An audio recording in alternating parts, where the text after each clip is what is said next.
Good morning, honorable members. This morning we will be graced by prayers by the honorable member for West Bay West.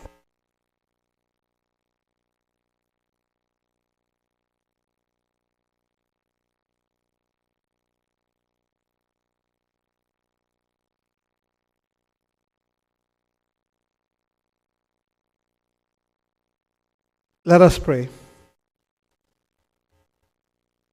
Almighty God, from whom all wisdom and power are derived, we beseech thee so to direct and prosper the deliberations of the Parliament now assembled, that all things may be ordered upon the best and surest foundations, for the glory of thy name and for the safety, honor, and welfare of the people of these islands.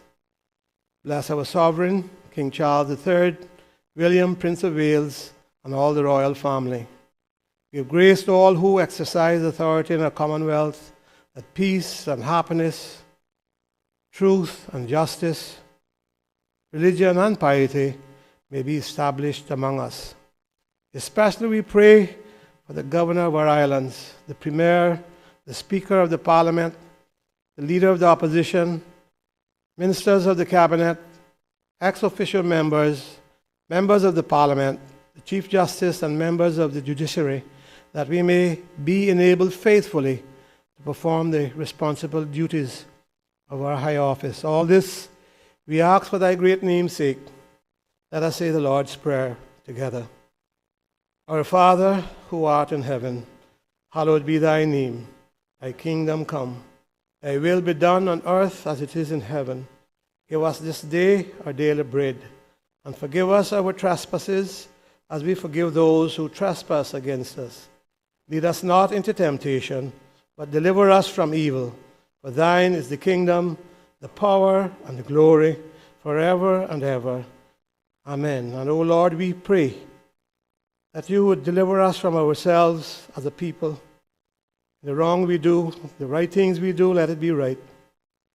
And for those times that we don't have patience, put those patience as you did for Job. Now, Lord, bless us and keep us. The Lord make his face shine upon us and be gracious unto us. The Lord lift up the light of his countenance upon us and give us peace now and always. Amen. You may be seated. Proceedings are now resumed.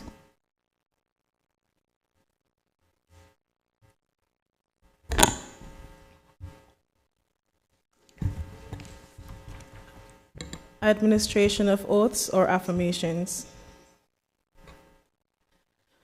Oaths of allegiance and due execution of office.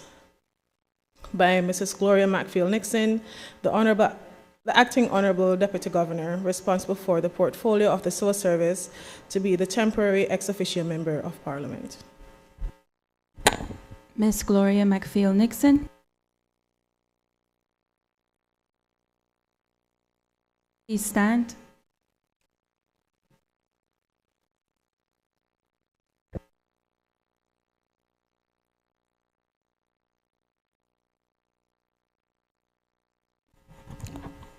I, Gloria Michelle McField-Nixon, do swear that I will be faithful and bear true allegiance to His Majesty King Charles III, his heirs and successors, according to law, so help me God.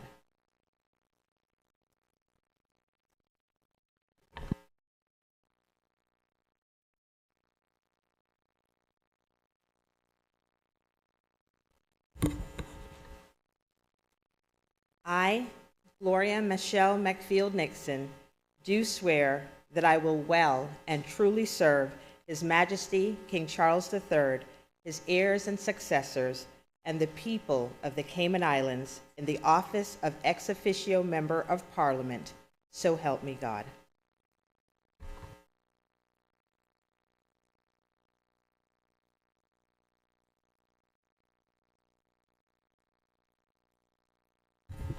On behalf of this honorable house, I welcome you as honorable temporary ex officio member and invite you now to take your seat.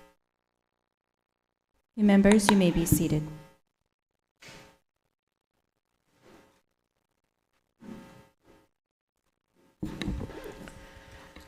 Reading by the Honorable Speaker of Messages and Announcements.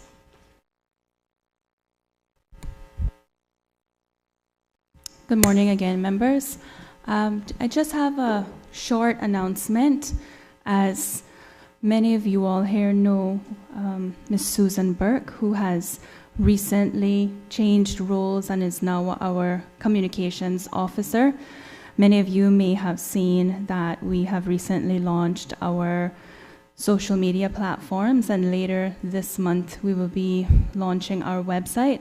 There may be occasions where she will be taking photographs of members while they are standing on their feet, and she'll be working closely with the Department of Communications whenever they request photographs of members. Thank you.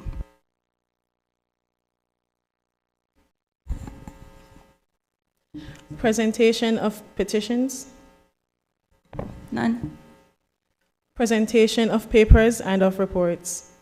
Ministry of Tourism and Transport, Cayman Islands Government, annual report for the year ended 31st December 2022, to be laid on the table by the Honorable Minister of Tourism and Ports. The Honorable Minister for Tourism and Ports. Thank you, Madam Speaker. I rise to lay before this Honorable House the annual reports for the year ended 31st of December 2022 for the Ministry of Tourism and Ports. Does the Honorable Member wish to speak thereto? Yes, Madam Speaker. Very shortly.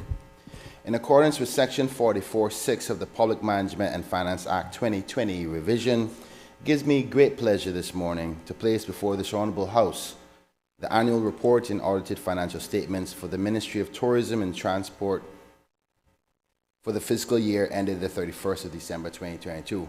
And Madam Speaker, you may have heard me refer to it as Ministry of Transport, now recognizing that the ministry is now called Ministry of Tourism and Ports, but this report is for the year 2022.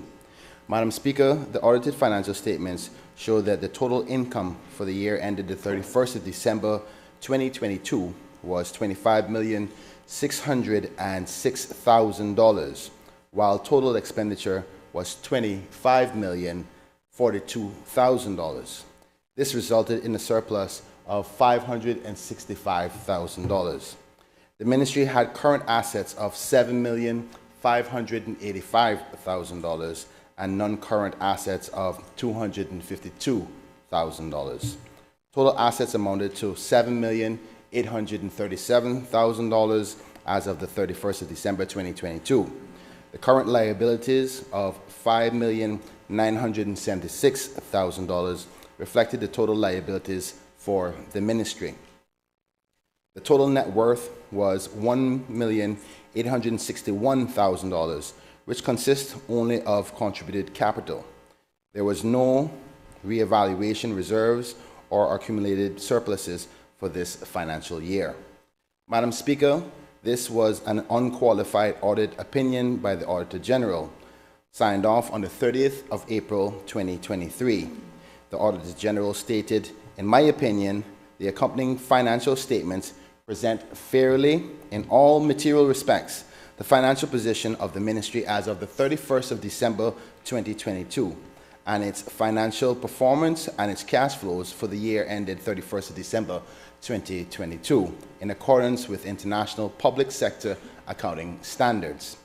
Madam Speaker, the ministry is pleased to yet again receive another unqualified opinion and is proud of the continued hard work undertaken by the ministry's team, led by my capable Chief Officer and the Chief Financial Officer. To receive this opinion is welcomed. So I take this opportunity to thank the ministry staff and the Office of the Auditor General for their hard work to have gone into producing this audited financial statements for my Ministry of Tourism and Ports for the fiscal year ended on the 31st of December 2022.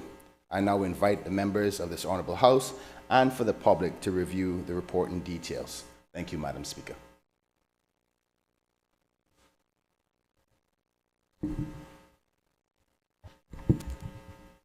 Questions to Honorable Ministers and the members of the Cabinet. the elected member for Georgetown East, to ask the Honorable Minister of Health and Wellness and Home Affairs question number 9. The Honorable Leader of the Opposition. Thank you, Madam Speaker. Good morning. Madam Speaker, I rise to ask question number 9, standing in my name, to the Honourable Minister of Health and Wellness and Home Affairs. It reads, can the Honourable Minister advise the extent to which the drug fentanyl and other opioids are thought to be illegally available throughout these islands, and whether the government intends to introduce any new legislation or tougher sentencing guidelines for the importation and selling of these drugs in our islands? Honourable Minister of Health and Wellness. Thank you, Madam Speaker. The answer. It is my understanding that intelligence on these issues is primarily a matter for the Royal Cayman Islands Police Service and the Customs and Border Control Unit. In consultation with the Royal Cayman Islands Police Service, we believe that there is a growing recreational market for prescription opioids containing oxycodone, Percocet, and fentanyl tablets, which are highly addictive. We also believe that the benzodiazepines tranquilizer and alprazolam, otherwise known as Xanax, is being regularly used as a recreational drug as well. Medicines containing oxycodone and benzodiazepine tranquilizers are very commonly prescribed in the Cayman Islands and therefore readily available.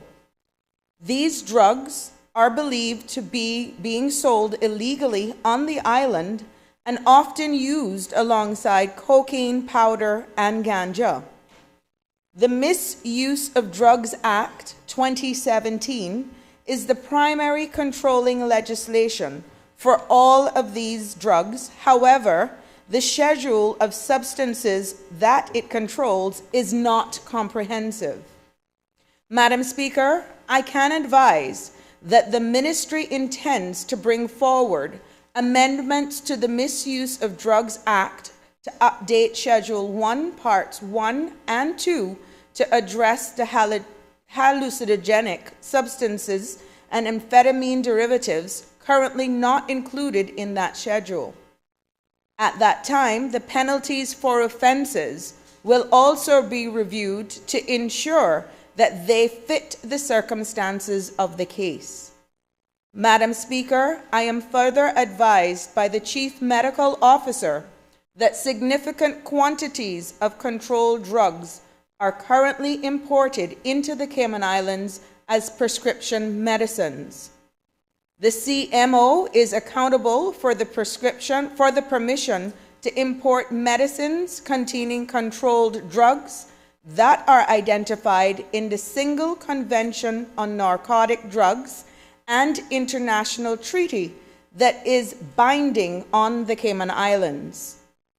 Currently, no monitoring of the prescribing of such medicines is undertaken, nor are there any national standards on safekeeping of such medicines and to assured destruction of unused medicines. Section 14 of the Misuse of Drug Acts also allows the CMO to make rules for inspection, keeping of inventories, and the general control and distribution of controlled drugs by authorized persons such as doctors, pharmacists, dentists, and veterinary surgeons. Madam Speaker, to ensure that there is national monitoring of the use of such medicines and that there are common standards on the safe management of such, the CMO will shortly issue a written notice to all registered practitioners notifying them of the implementation of the rules for prescribing, dispensing, record keeping, safe storage, and destruction of unused medicines. The reporting rules will apply to all types of opiates, and amphetamines, amphetamine derivatives, cannabinoids, cannabinoid derivatives, cannabis, resin, barbiturates, and methylphenidate, and codeine-containing medicines. These reports are to be made to the CMO quarterly and will comprise aggregate numbers of prescriptions by the type of medicine and by prescriber. These reports will not contain patient identifiable information. Similar requirements will be placed on wholesale pharmacies to ensure that the importation supply and the use of controlled medicines can be reconciled across the Cayman Islands.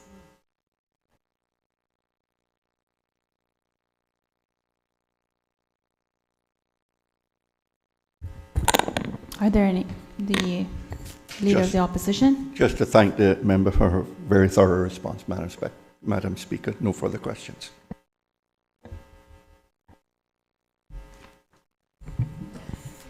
Statements by honorable ministers and members of the cabinet. None. Personal explanations. None. Obituary and other ceremonial speeches. None.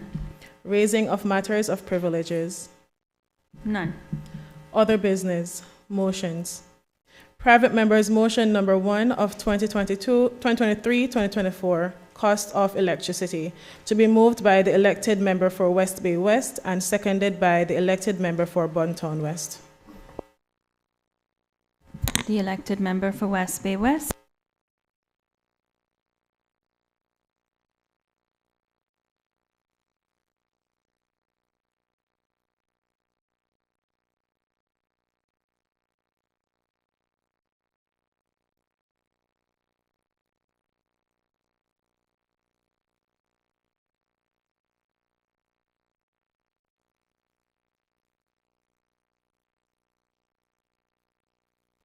Thank you, Madam Speaker.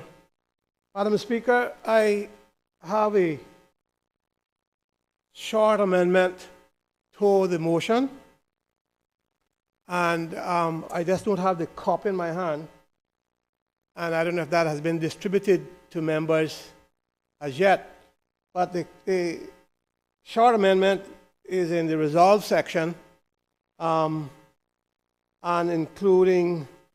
includes Island Energy Limited,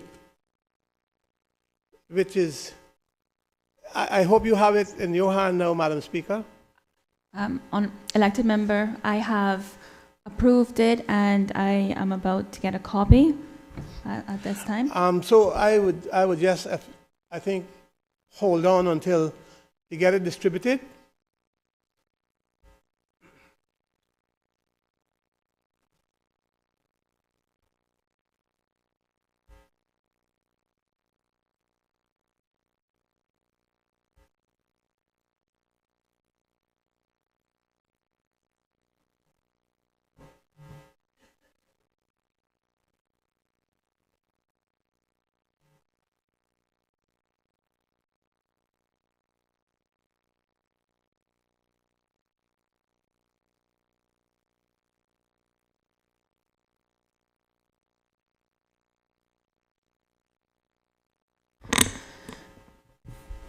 Elected member for West Bay West. While the amendment is being circulated, did you want to just go ahead and move the motion and have it seconded? And then we can deal with the amendment after? Well, I do have the amended version, but you want me to proceed and then move the amended version? Yes, sir, please.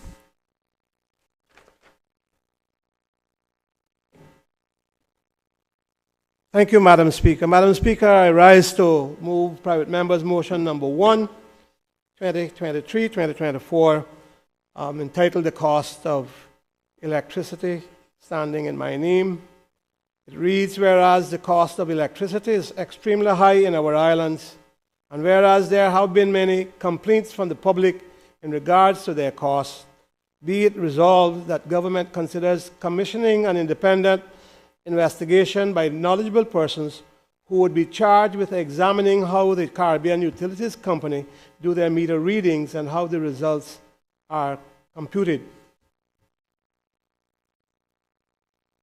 Is there a seconder to the motion?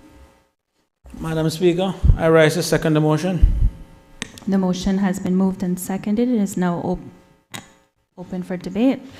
Thank you, Madam Speaker. Madam Speaker, as I mentioned earlier, in accordance with the provisions of Standing Order 25(1) and 2, I, the elected member for West Bay West, seek to move the following amendment to private members' motion number 1, 2023-2024 by 1, deleting the resolved section and inserting a new resolved section. The new resolved section will read, be it resolved that government considers commissioning an independent investigation by knowledgeable persons who would be charged with examining how the Caribbean Utilities Company and Island Energy Limited do their meter readings and how the results are computed. The amendment has been moved. Does the mover wish to speak? Can I have a seconder for the amendment? Thank you, Madam Speaker. Madam Speaker, I rise to second the amendment.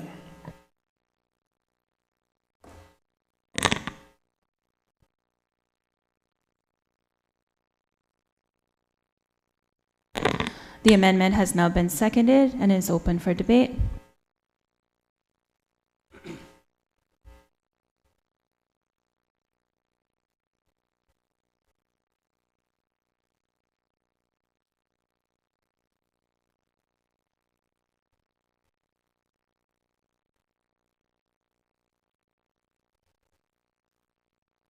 Madam Speaker, I will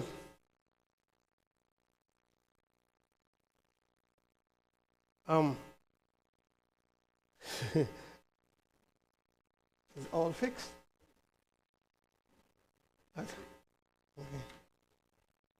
I'm getting a new lectern, Madam Speaker, but I'm reminded, perhaps because of my tenure, that a good working old thing is better than a non-working young thing. I heard that yesterday.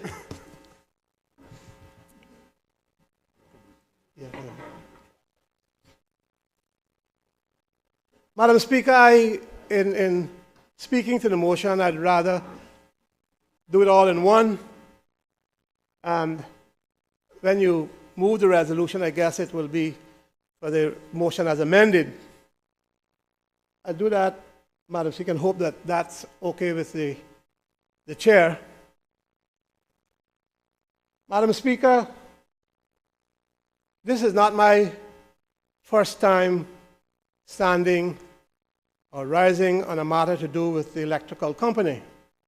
I have Hansards, Madam Speaker, going back to my first time in the House, first year, up until my last year in Cabinet, and after that, in dealing with various cost of living factors. Madam Speaker, we can't ever say we don't have good service from the electrical company. Cayman is a blessed jurisdiction in that we rarely have a shutdown in electrical costs, shutdown in electrical service, while other territories around us have to endure many outages from their providers. We have been spared that over the years. I have had the privilege of serving on the board for a number of years for government, as government representative there. And, Madam Speaker, we cannot say we don't have good service from Caribbean Utilities Company. But, Madam Speaker, there are matters of extremely high electrical bills that bears want of some kind of independent oversight of the operation there, which affects the public. The public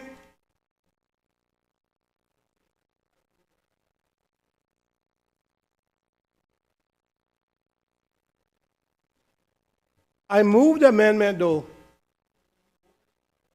You wanted, that one was asking the chair whether I was seeking to dispense of some of that rigmarole, but doesn't seem that I can get through that, Madam Speaker. So you better take the amendment so that it'll be 2 votes on it. As I said, I was trying to dispense of that and move right into the discussion on the motion all in one. But since the matter has been raised for completeness, we will go into voting for the amendment. The question is that the motion be amended.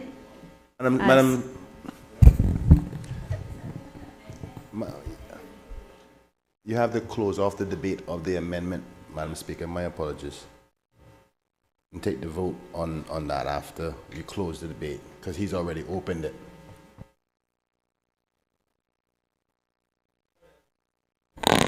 Does any other member wish to speak?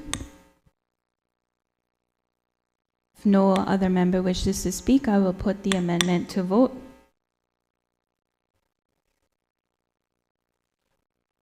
As I indicated earlier, Madam Speaker, and I was, in fact, had moved into it, I would just, move to the full debate rather than on the amended or the amendment.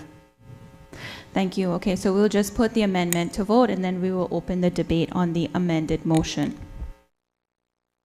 The question is that the motion be amended as follows. The new resolve section will read, be it resolved that government considers commissioning an independent investigation by knowledgeable persons who would be charged with examining how the Caribbean Utilities Company and Island Energy Limited do their meter readings and how the results are computed.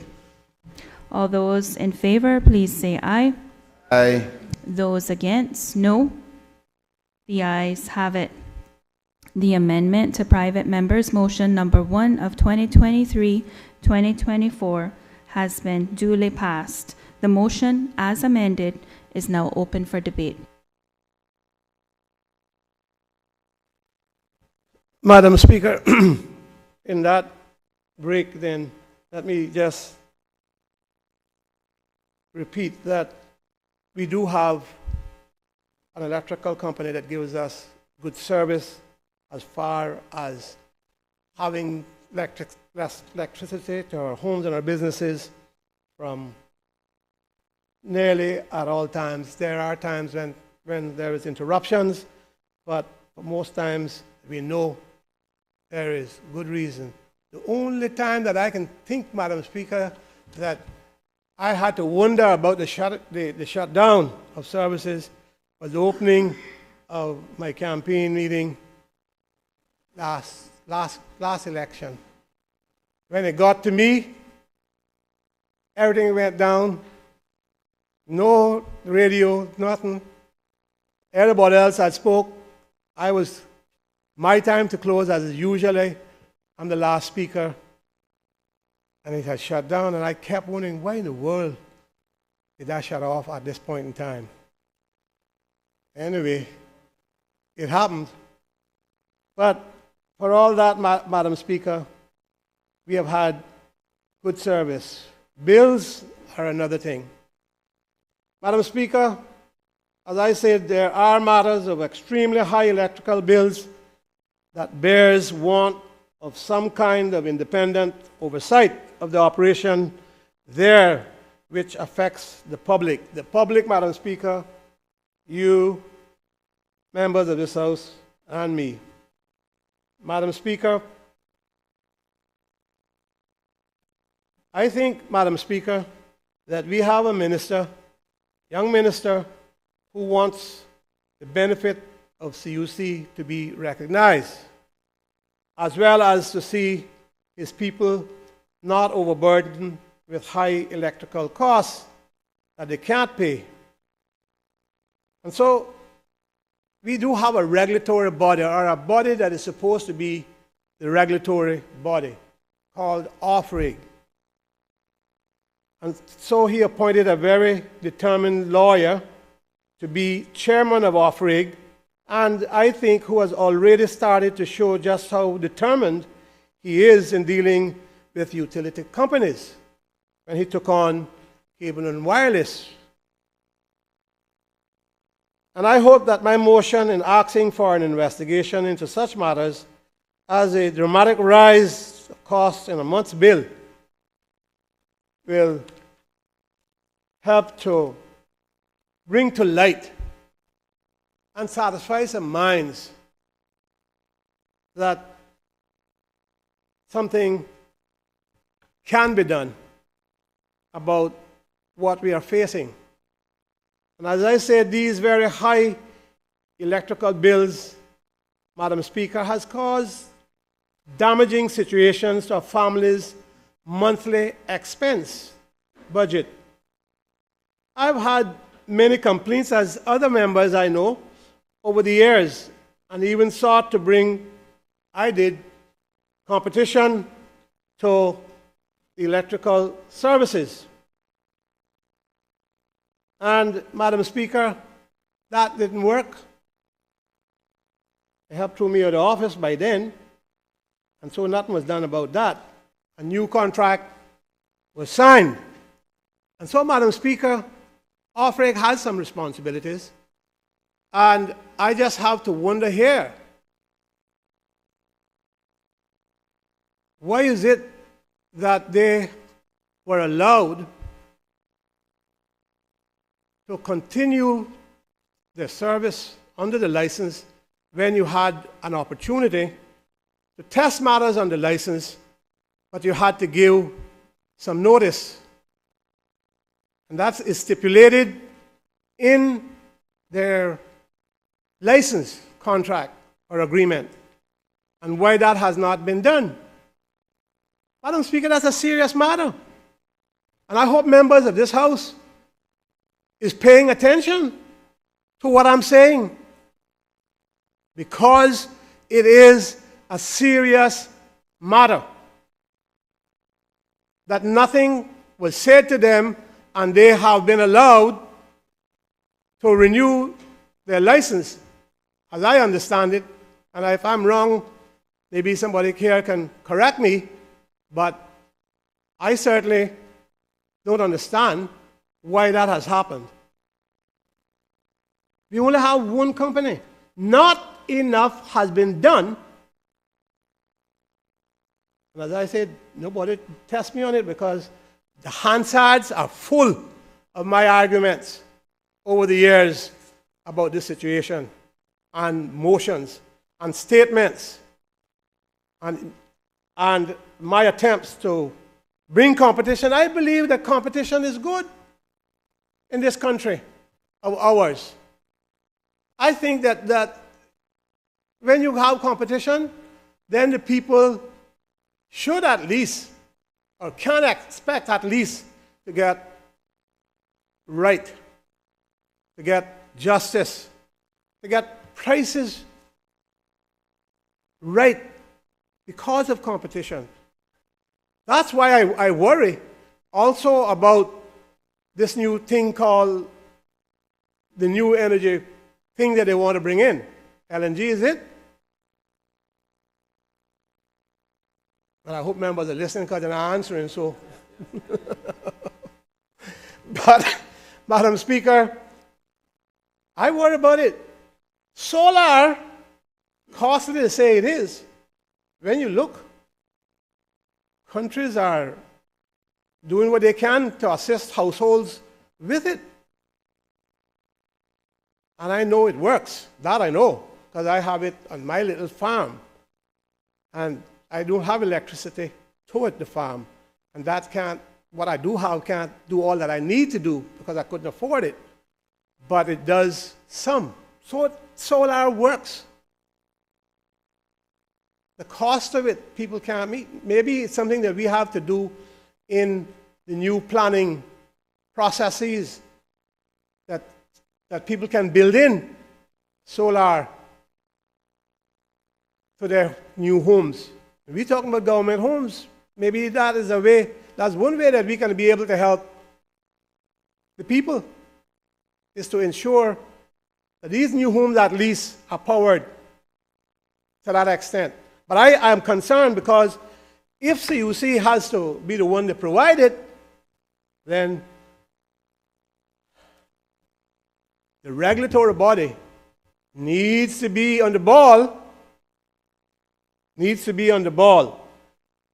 And Madam Speaker, as I said, in keeping with this matter of cost and how it comes about, I myself, and I use myself as an example, but many people have come to me about it, and I'm sure that members of this House know how much in the summer months, particularly so, and yes, the world has gotten hotter, we know that. So that too rises the cost. But by God, as a government, we have to take note. We, each one of us in this House, as elected members, are every month, because of various families coming to us, have to shell out money. And if they think that their constituency dollars that they give you can meet up with the demands of the people that come to you and asking for handouts and help and assistance, and when you check in, Madam Speaker, there are a lot of people that are in need. Now, some you got to watch out for. We don't know that. And if you be long enough and they live long enough, you know who they are. Thank God. Some will play their tricks on you. But by and large, the vast majority of families are being under attack because of costs in this country. And that is one of the higher costs. So, the Premier, who is responsible for sustainability and maybe energy, I don't know whether that is shared between, how it's shared between him and the Minister of Planning and Electricity. Yes, responsible for electricity, I think. Off-rig, responsible for off-rig. But he just took that over too. So, maybe, they kind of have to find ways. And all the things that we want, some of these things are the most important. How do we bring down the cost in the country? Seeing the type of economy we have, you don't even have tax reports that you can say, yeah, you're making too much. The kind of economy we have is a free enterprise. But our people, our families are under attack. And if any member here can say that I am not talking facts, when I say that each member of this House, far as I know and I hear, if they come to me and I can only give $200, then they're going to the Premier, they're going to the Leader of the Opposition, they're going to backbench members in the opposition, they come to backbench members of the government. They're coming because they need help. And you got to be careful with them. They come and get from me and get from you too. And then they have more than they need because we give. People think, and they lambast us in this House. They think that we don't do anything. They lambast us, everyone. But we have to give because we know our people and we know when children are involved, how much that tugs at our hearts. We know especially that. And senior citizens who can't meet their demands. And I'll tell you this, taking more than $12.50 to help senior citizens in this country today. I'm telling you, some of them got maids and not all of them are qualified to get from Synaco. Although that's a huge bill in the government already.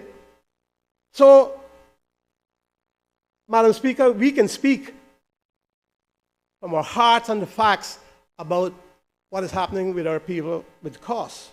In the past, I've had to complain 2 times about the substantial rise in my bill, electrical bill at my house. Those 2 times, CUC admitted that the rise in my bill was due to faulty meter reading, and they cut it back down.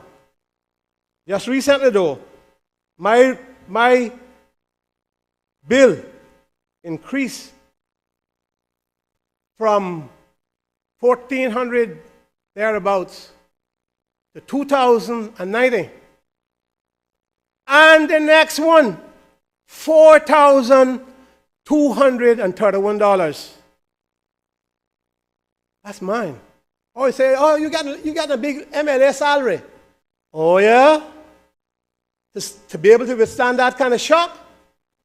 Oh, you would have to be Rockefeller. No. And truth is,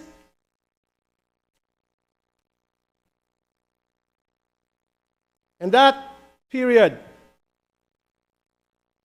they never accepted my complete about the fault meter reading. Although when they examined it, they did say that the bill was way beyond very high, very unusual. Then they went into a bunch of technicalities, asking me about this, about that, things that you would not, it's very technical. The simpler things of losing air, well, that one you lose it through your windows, and you keep your doors. You know if you're ironing a lot, you're using your meter a lot, your heater a lot, if you have an electrical heater. You know those kind, and you have an electrical stove. Thank God, I think there was a nail going on the Vogue now, electrical stoves. But gas going up too. Anyway, Madam Speaker, the fact is that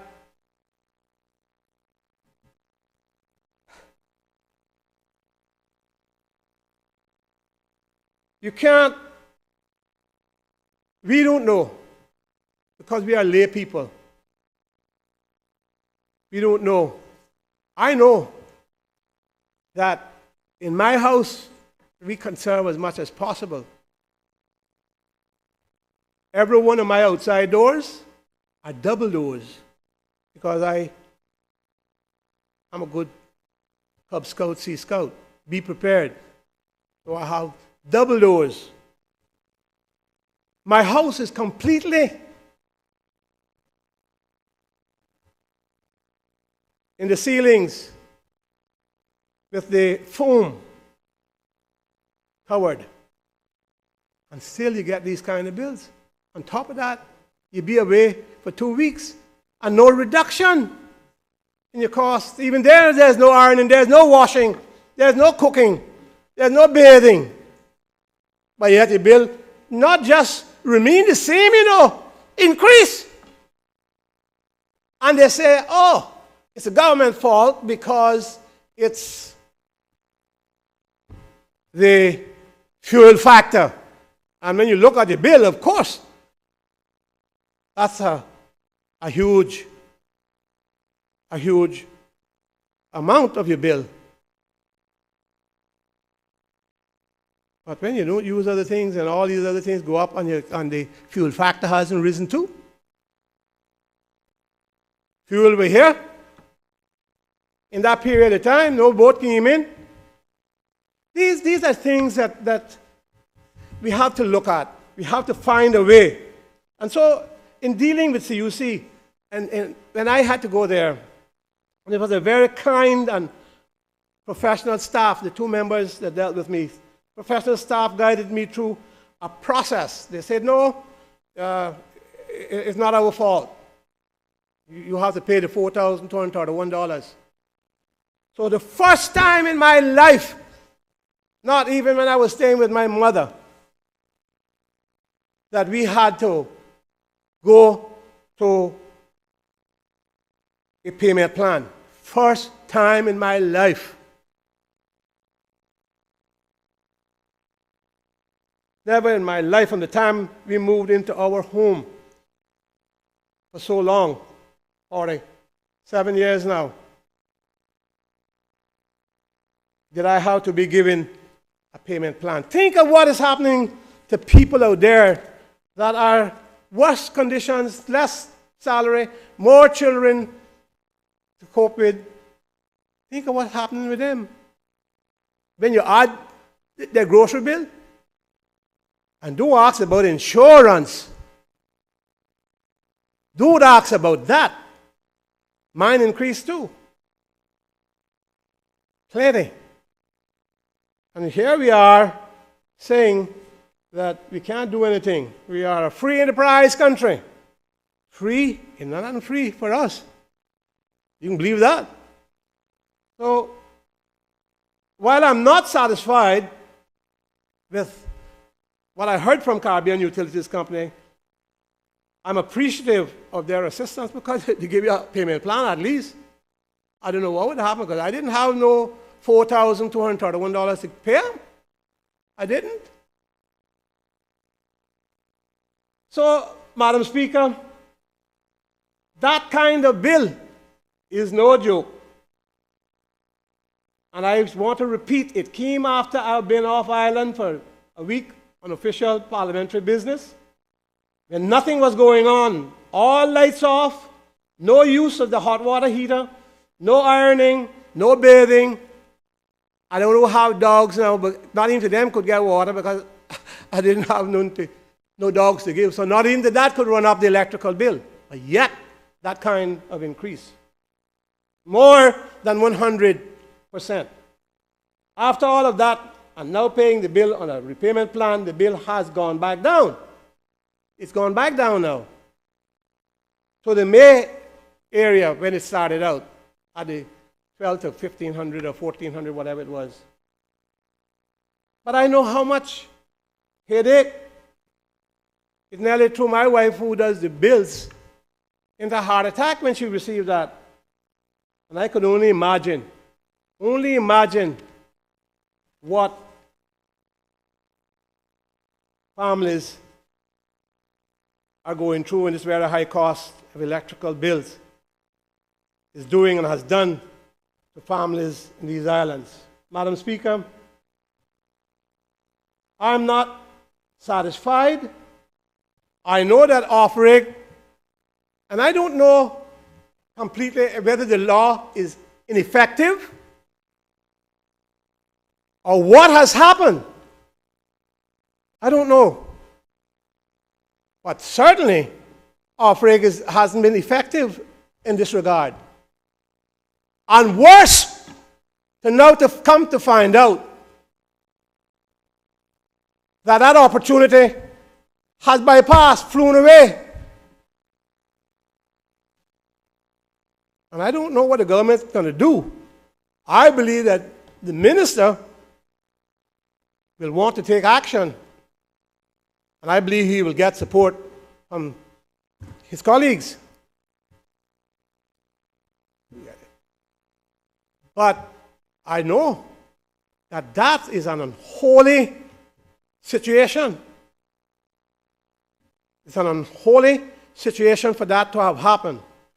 Madam Speaker, these bills have become, from families, bigger than their loan payment. And some bigger than their mortgage. And so the only bill facing and causing much lamentations to families and homeowners is the house insurance costs. Those two. Madam Speaker, we as a house must come to grips with this cost of living in these islands, and that's part of it. And I can't agree that there are not some kind of solution that can be utilized for businesses and for homes. Every summer, we know we go through some increases. And summer hit, cost increases. And since COVID, which has been blamed for everything except for somebody getting pregnant, cost has gone more than a gentle increase. But cost has gone out of reach of families, and no one need to think that we as a house don't care. Because I know we do. We don't get to speak to each other every day. And some might pass and knock it down, don't speak either, but that's all right too. But we all know what each one of us go through. And I have never, and I will never degrade a member of the House and say that, and I know this House is helping people. I know that cost has gone to reach our families, and we need to do something about it.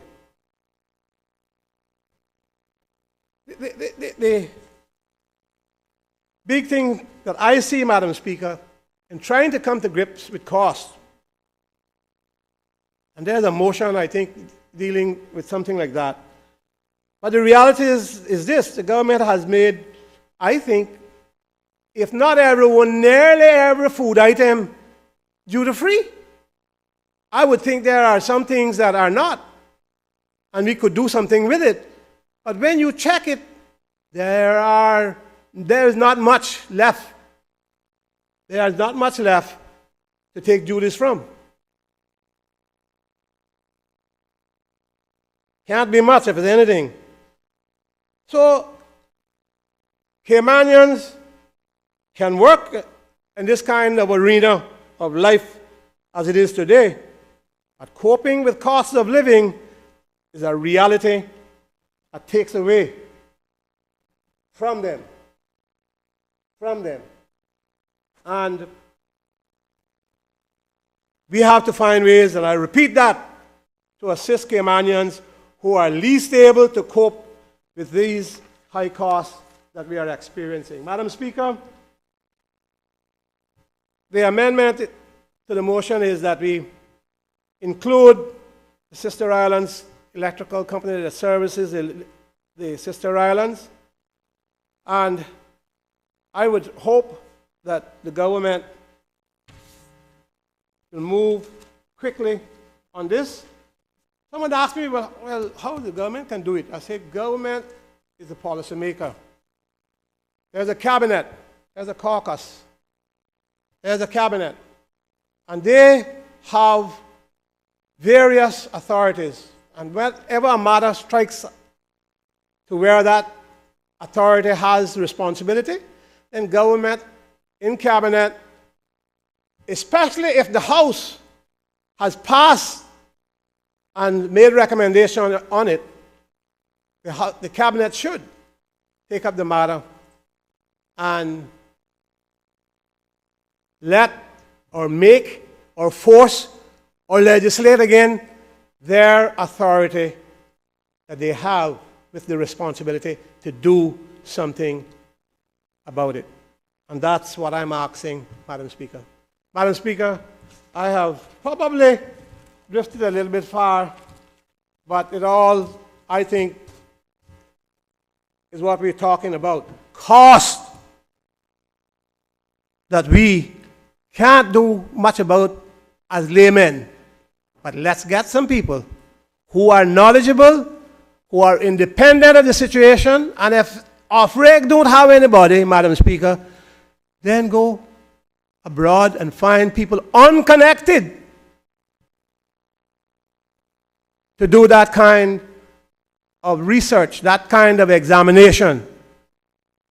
Thank you very much. Does any other member wish to speak? Does any other member wish to speak? Elected member for West Bay West, can you please turn off your mic? Does any other member wish to speak? The Honourable Premier.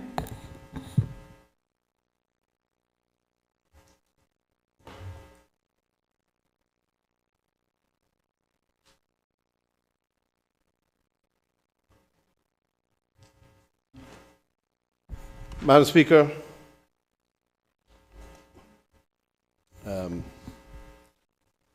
thank you very much, and thanks to the member from West Bay West for his motion. I don't think there's any doubt, Madam Speaker, that this issue with the high cost of electricity or the high cost of electricity bills, utility bills, for every Caymanian, the average Caymanian family, is both high and an issue. Madam Speaker, we have had this issue arise, or perhaps I should say become even further exacerbated following the invasion of Ukraine by Russia in early 2022, triggering volatility in energy markets, commodity prices, and significant rises in fuel costs. Madam Speaker, I think the reality is, if we look at the list of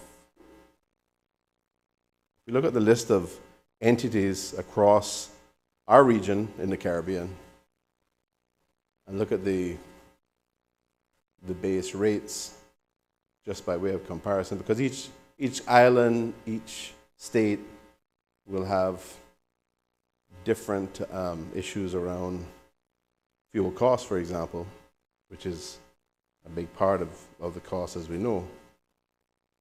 But if we just compare the base rates, we have a clear idea that while our local electricity companies, well, let me just confine it to CUC for the moment, because I haven't actually seen a comparison of island energy.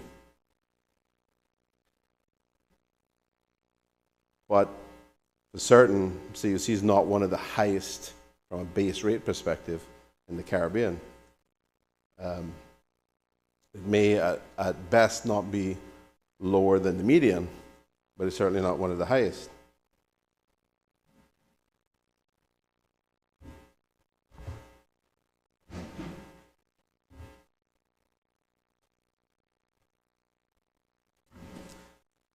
So, Madam Speaker, as I was saying, from a base rate perspective, it's not one of the highest.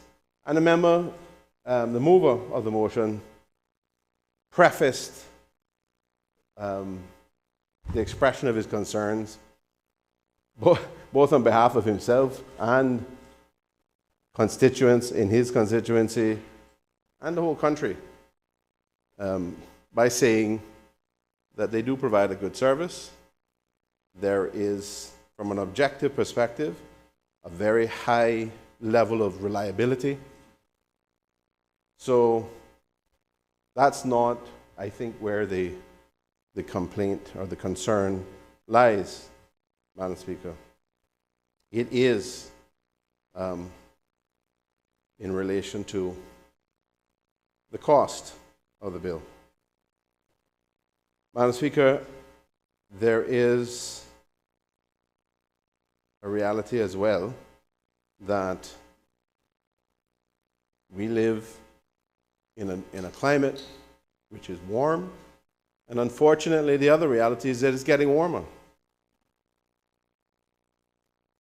I can tell you, Madam Speaker, that I compared a few weeks ago, maybe a month ago now, I compared last year's average temperature for May and June. It might have included July, I don't remember exactly, or specifically, with this year's May and June. And the difference was 1.5 degrees on average higher. So when I heard people saying, I don't understand what's going on, my bill has gone up drastically, I haven't done anything different, they were right. They hadn't done anything different. But the problem is, if the outside temperature is 1.5 degrees higher, or to any extent higher, the AC system is going to work harder to maintain the same level of temperature that you normally set inside to keep your house cool at the level that you feel is comfortable. So that is a part of the reality that As it gets warmer, we all know that too. We don't have to think about climate change to prove it. We know during the winter time, our electricity bills go down. From October on, the bills typically go down until probably February, March. They're a lot lower than the period of, say, May to September. That's when, and it typically peaks around July and August. So we know that. We know when it's warmer, the bills go up.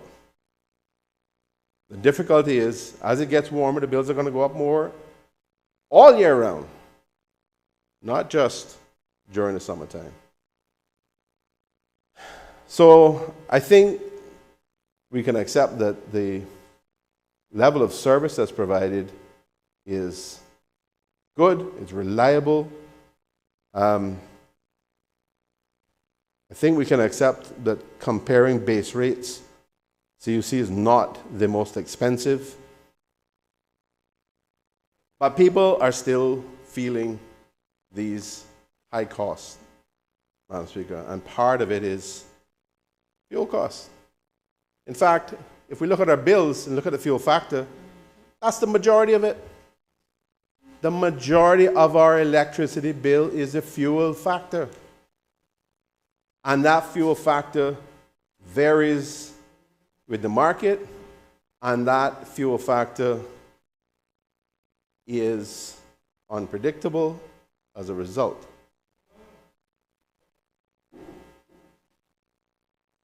So, Madam Speaker, with the best will in the world, even if we turn up our thermostat a little bit, have our house a little less cool, put it on 79, 80,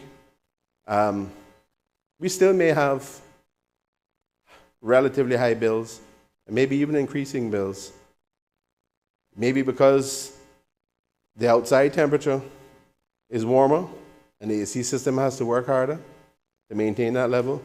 It may just be because the fuel cost has gone up. And we all know that that is a straight pass-through. Madam Speaker, that is what has been explained to us. That is what the license requires, as I understand it, that it is a straight pass-through. CUC doesn't mark it up. They pass the cost directly through. Now, they have to go through some kind of calculation as to how much fuel it takes to produce the energy that is being consumed by a particular household. But, Madam Speaker, I think one of the issues for us is that with all of this change, with the high level of inflation, the high level of fuel costs, and the volatility around that has happened, that creates doubt. That creates concern. And every one of us, members, right? Every one of us that deal with our constituents understand that concern, understand that they are concerned, that they have doubts, that they feel that there's an issue with the way this, the way the bill is calculated, the way the consumption is evaluated, the way the meters are read, how much fuel has been burnt or utilized in order to create the energy that the bill says, or CUC says, or in Island Energy's case, Island Energy says, is relevant to the energy created by that. So those issues are real, Madam Speaker. And yes,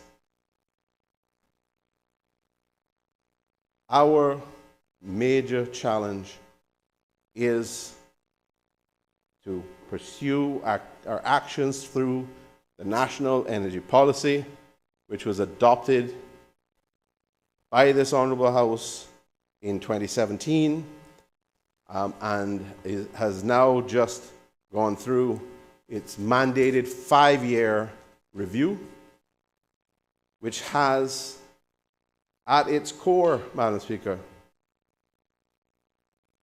an aspiration, a desire, a target to achieve renewable energy, a shift to renewable energy, a transition to renewable energy, one which isn't going to generate volatility because we're not paying for the sun, we're not paying for the wind. We have one cost associated with that. If we can transition to that as quickly as possible, Madam Speaker, all of the volatility of pricing goes away, the volatility of fuel goes away, and you only have what is typically stable, the costs of maintaining the transmission and distribution system. And of course, the cost of generating or operating the solar facilities, the wind facilities, those are all going to be relatively stable costs with more or less predictable types of maintenance required, Madam Speaker. So, Madam Speaker, that is something that we must as a country focus on. And I want to see the national energy policy, which has gone through this review, adopted, implemented, and the targets pursued. And we have been trying since it was adopted in its original form in 2017 to achieve, well, we set ourselves a target of 70% renewable energy by 2037. I think the new draft policy will increase the amount of that target, perhaps extend the time a little bit. But that is something that is very, very important to us. That, ladies and gentlemen, and Madam Speaker, that is going to bring stability to our energy costs. And as we increase the level of adoption of renewable energy, that is going to have a tamping down effect on any kind of volatility related to generation of electricity by fossil fuels. Of course, Madam Speaker, that's going to have lots of other benefits, including eliminating the pollution and the creation of greenhouse gases by the use of fossil fuel in order to generate energy. So I think, Madam Speaker, what that reflects is that it is a very, what is really important and what is very significant is how or what we use to create the energy. It's not so much a question of the base rate or the rates at which the energy itself is sold. It's more a question of how we create the energy. That's where we have the volatility, the high prices, and that's where we have the opportunity to lower those costs, to bring about stability, to eliminate the volatility,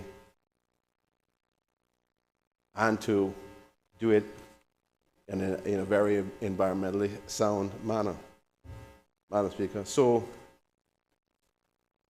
national energy policy has these aspirational targets.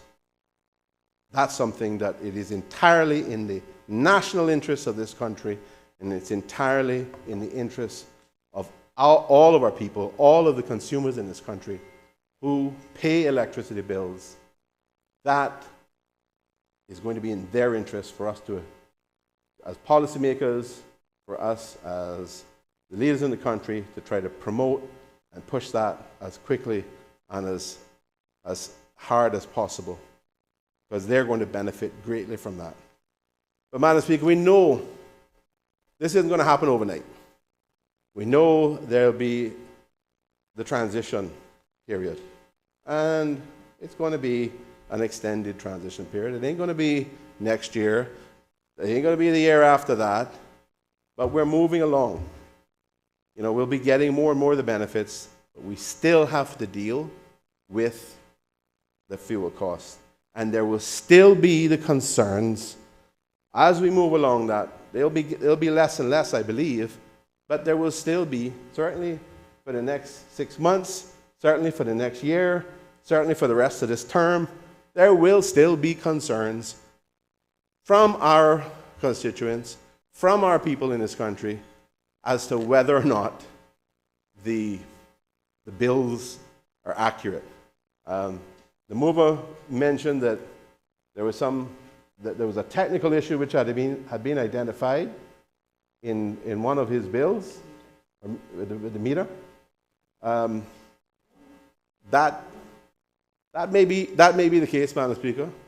Nothing mechanical is infallible, but I think what the member also noted was that CUC in that case worked with him, engaged with him, helped him work through some of the issues. I believe he said he wasn't entirely satisfied, but I believe he also said that he was very grateful for the work and the assistance that they provided. Very thankful, yes. Yes. Grateful, thankful, I think they kind of mean the same thing. Yes, certainly not going to avoid that, Madam Speaker. And I'm not here, certainly, carrying water for any energy company.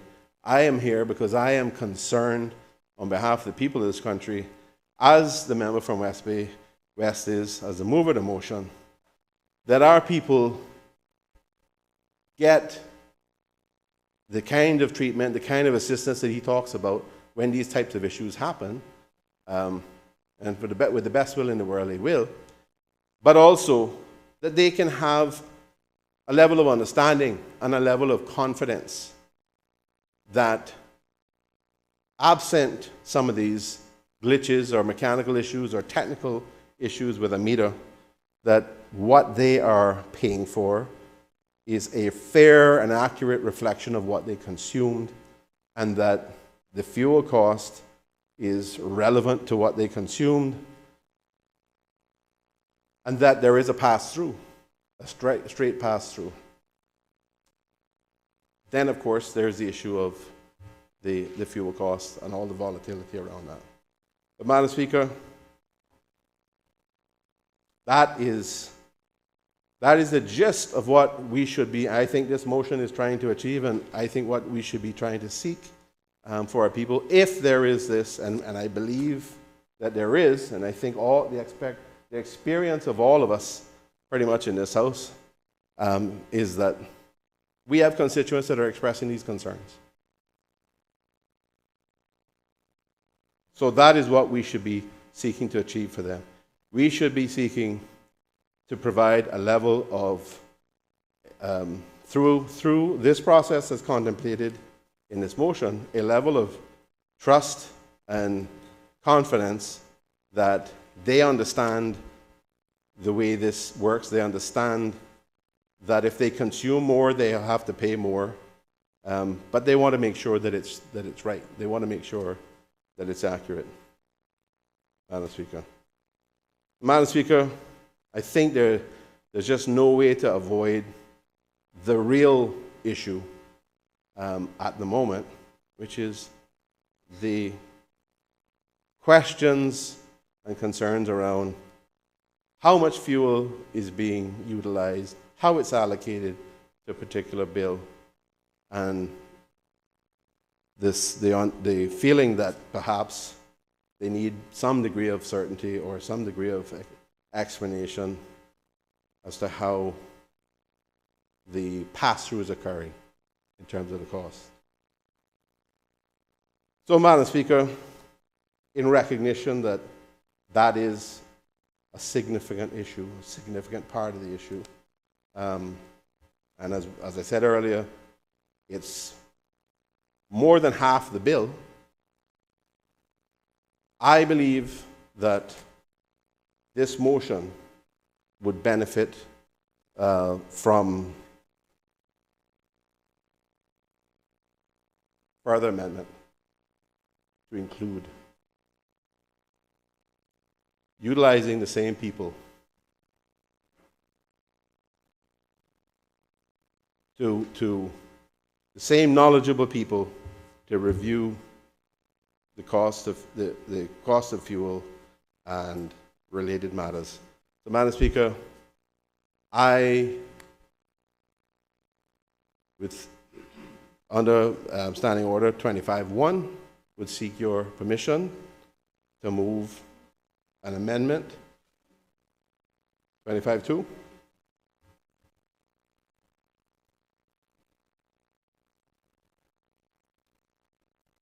Sorry, yes, it's 25.2, 25.1 and 2, to amend this motion, Madam Speaker, to deal with the latter issue of fuel that I have referred to. And I will await your indication that I may proceed to. So ordered, you may proceed. Read the amendment, Yes. if I may. Madam Speaker,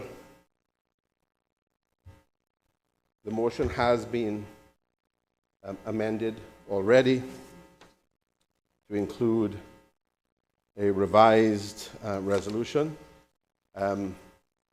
effectively to include Island Energy Limited along with Caribbean Utilities Company. And in this case, Madam Speaker, under Standing Order 25.1 and 2, I seek to move, with your permission, an amendment which is relevant to the motion in accordance with Standing Order 25.3, which would read as follows: be it further resolved that the government considers including a review of the fuel factor and related issues, including the cost of fuel, to be carried out by the same knowledgeable persons referred to in the preceding resolution, and provide a report to Cabinet to be tabled in Parliament.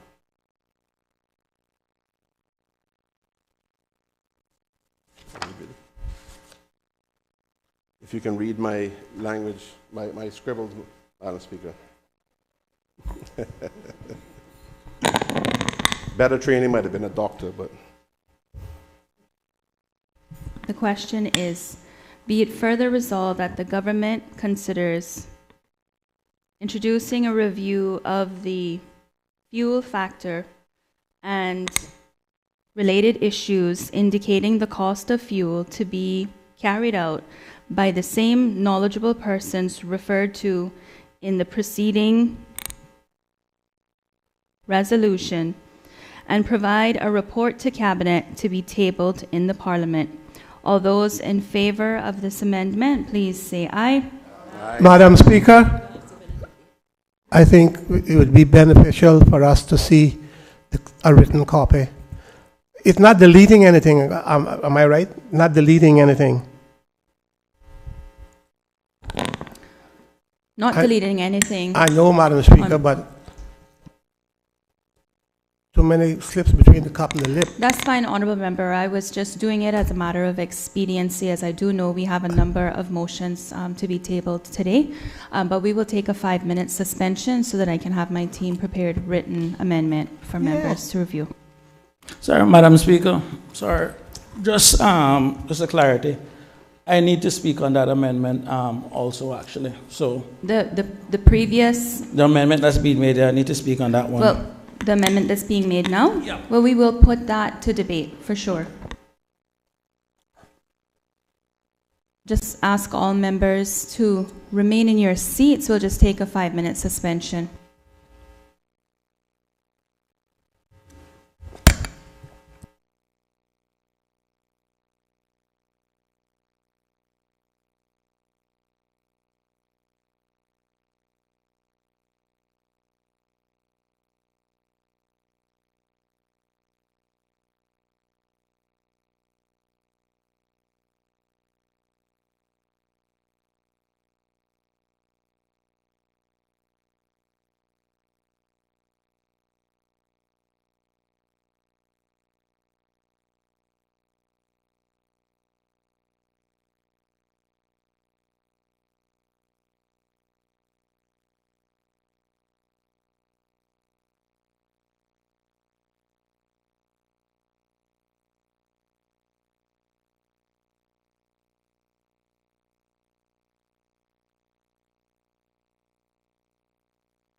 Proceedings are now resumed. You may be seated. Madam Speaker. Elected member for Borden Town West.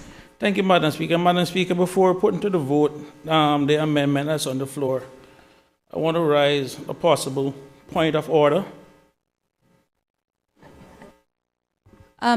What's your point of order? Well, Madam Speaker, I recognize this 83, one of the standing order, which reads personal pecuniary interest. A member shall not move any motion or amendment relating to a matter in which that member has a direct pecuniary interest or speak on any such matter, whether in the House or in any committee, without disclosing the nature of that interest, and shall in no circumstances vote on any such matter.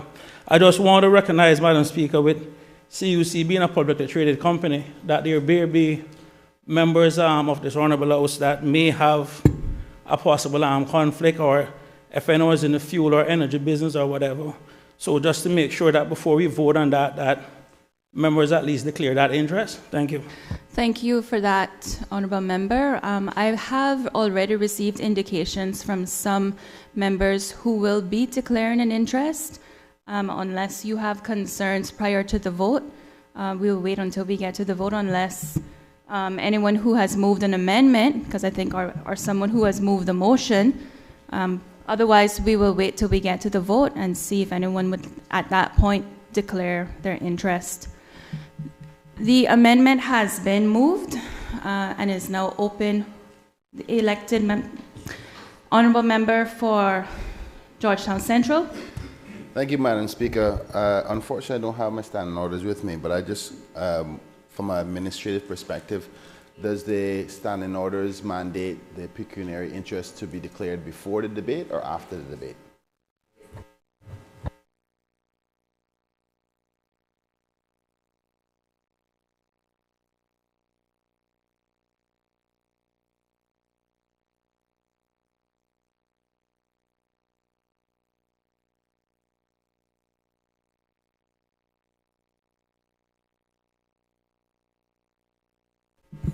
For those members who would like to know a bit more, Standing Order 83.1 says a member shall not move any motion or amendment relating to a matter in which that member has a direct pecuniary interest, or speak on any such matter, whether in the House or in any committee, without disclosing the nature of that interest, and shall in no circumstance vote on any matter.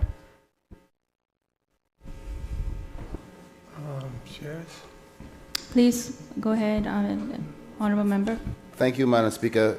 In respect to my interpretation, and obviously this House is led by your interpretation of the standing orders, it does not say when the disclosure of your interests would have to be done. It says without disclosing the nature of interest. It doesn't say before or after, so I just want to make sure that it's clear, but it does say that you can't move a motion or speak on a motion. In addition to that, 83.2 says that anyone who has a direct pecuniary interest is not eligible to vote on the motion or the amendment. Do we have any concerns thus far from any members, or can we proceed? Honorable Deputy Premier. Thank you, Madam Chair. I'm just seeking some clarification on exactly what is trying to be ascertained. There's an active motion on the floor that has had now 2 amendments, mover being one from West Bay West and the Honorable Premier. Is it an indication that there's a concern that either one of the 2 of them has shares in CUC? Because if that's not the case, then we need not continue based on the time of the House. Elected member for Borden Town West. Thank you, Madam Speaker. Madam Speaker, the CUC amendment was one thing, but the amendment moved by the Honourable Premier that dealt with fuel has in essence changed the substantial motion to go into something else. And I do have a substantive motion on the floor, well, on the agenda for today that deals with fuel. So I recognize that now that someone has moved into the fuel issue, which is the motion that I have later on the order paper, then I would expect if we're going to go that route, any interest or anything from that standpoint needs to be declared.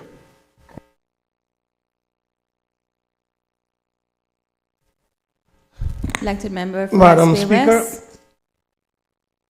I've been in this house nearly 40 years, and I've been in the gallery for about as long.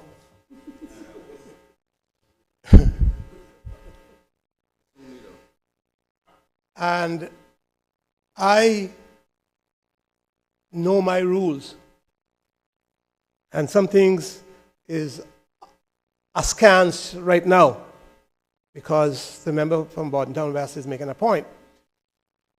But in regards to the matter raised by the Minister of Education, I want to say and say it absolutely clear. McKeever Bush, William McKeever Bush, don't own shares in CUC, water company, water nothing. Nowhere. I don't even have a company since that dragon of Taylor destroyed my business. And that was the one between me and my wife. That's all that I ever had. All that I have ever had and has ever owned. Own no shares in nothing. If it is, I've certainly dispensed of it. So if anybody else has something to declare, now is a good time to come to the altar. How about we do this at this stage, if there's anyone who has... Honorable Premier. Madam Speaker, I think based on the questions that I have had put to me by other members on the opposition side, I won't mention names, but obviously there has been some kind of discussion over there, and there was a view that I own shares in CUC, and that therefore this restriction applied to me. Madam Speaker, let me categorically state, as the member from West Bay West has done, I own no shares in CUC. None, and I certainly own no shares in Island Energy, because that's a completely private entity. Neither do I own shares in the Water Authority or Consolidated Water, as the member from West Bay has noted as well. So I am beginning to resent the inference that I have some sort of conflict that I am trying to avoid disclosing. My record of any interest I have is maintained in this Honourable Parliament in accordance with the Standards in Public Life Act. It is a register that's open to the public. Whatever I have is there. I comply with the law, Madam Speaker. I do not attempt, and I resent any suggestion that somehow there is some sort of attempt to not declare something. I have no interest here. I have no pecuniary interest, nothing to worry about. I think it is possible that there are members in this House who may have shares in CUC. Madam Speaker, I will say in respect to that I don't see this as a particular matter that would engage that provision. If members feel that they would want to declare that they have an interest, that is entirely up to them, Madam Speaker. But I can say categorically that I do not have any such interest whatsoever. So one thing with me, Madam Speaker, is you can tell me you disagree with me. You can disagree with my view, with my opinion, whatever. But don't go down any path of suggesting that I have some sort of conflict, that I'm doing something wrong. I am not. I am here doing what I think is in the best interest of the people of this country. The suggestion about fuel being included in the resolution, yes, it is included in the resolution, Madam Speaker, because I have pointed out in the discussion that the fuel issue, in respect of which CUC generates the electricity, is a big issue and what is relevant to the discussion. To leave it out is nonsense. It accomplishes nothing to do that.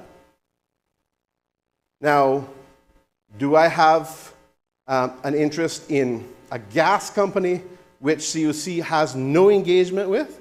Yes, I do. That's a matter of public record.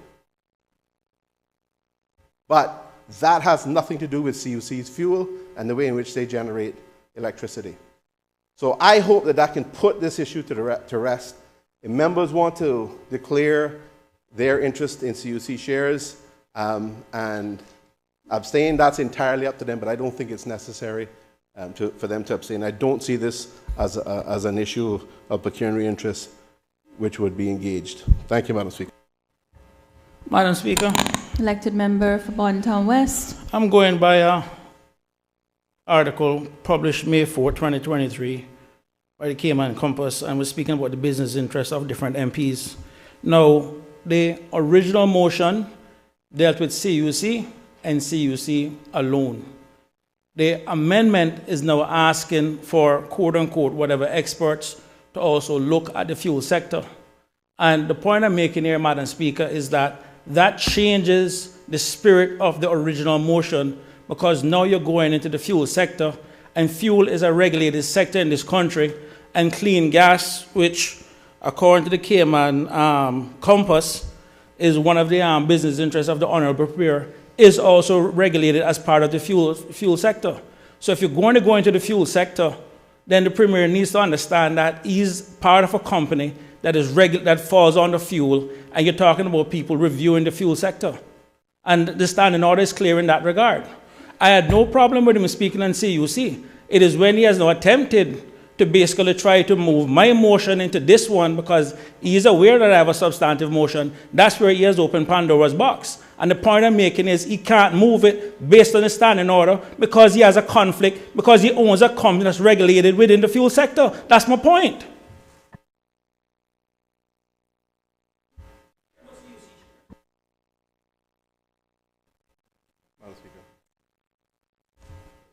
Honorable Premier.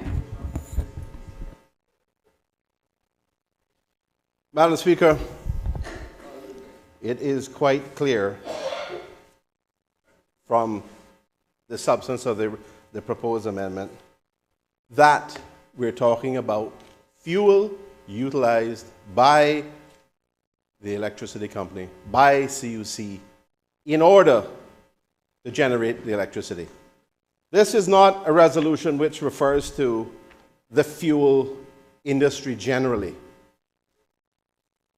Madam Speaker, the member is attempting to suggest that it is far broader than what it is.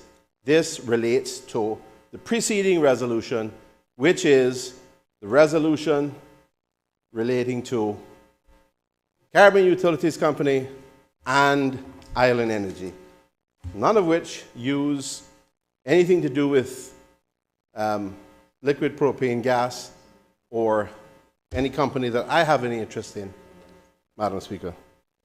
So this suggestion that I am unable to move this motion because I am conflicted is a total stretch.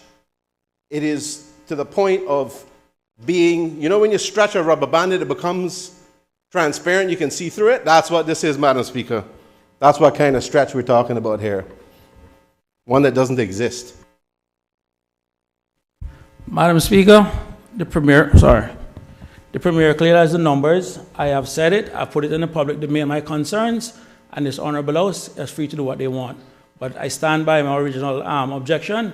He has ventured into the fuel sector, and like I said, there is already a substantive motion on the order paper to deal with that, and I will leave it at that point. So whatever they want to do at this point, they can do. But I've already made my point. Are there any other members that wish to declare pecuniary interest at this time?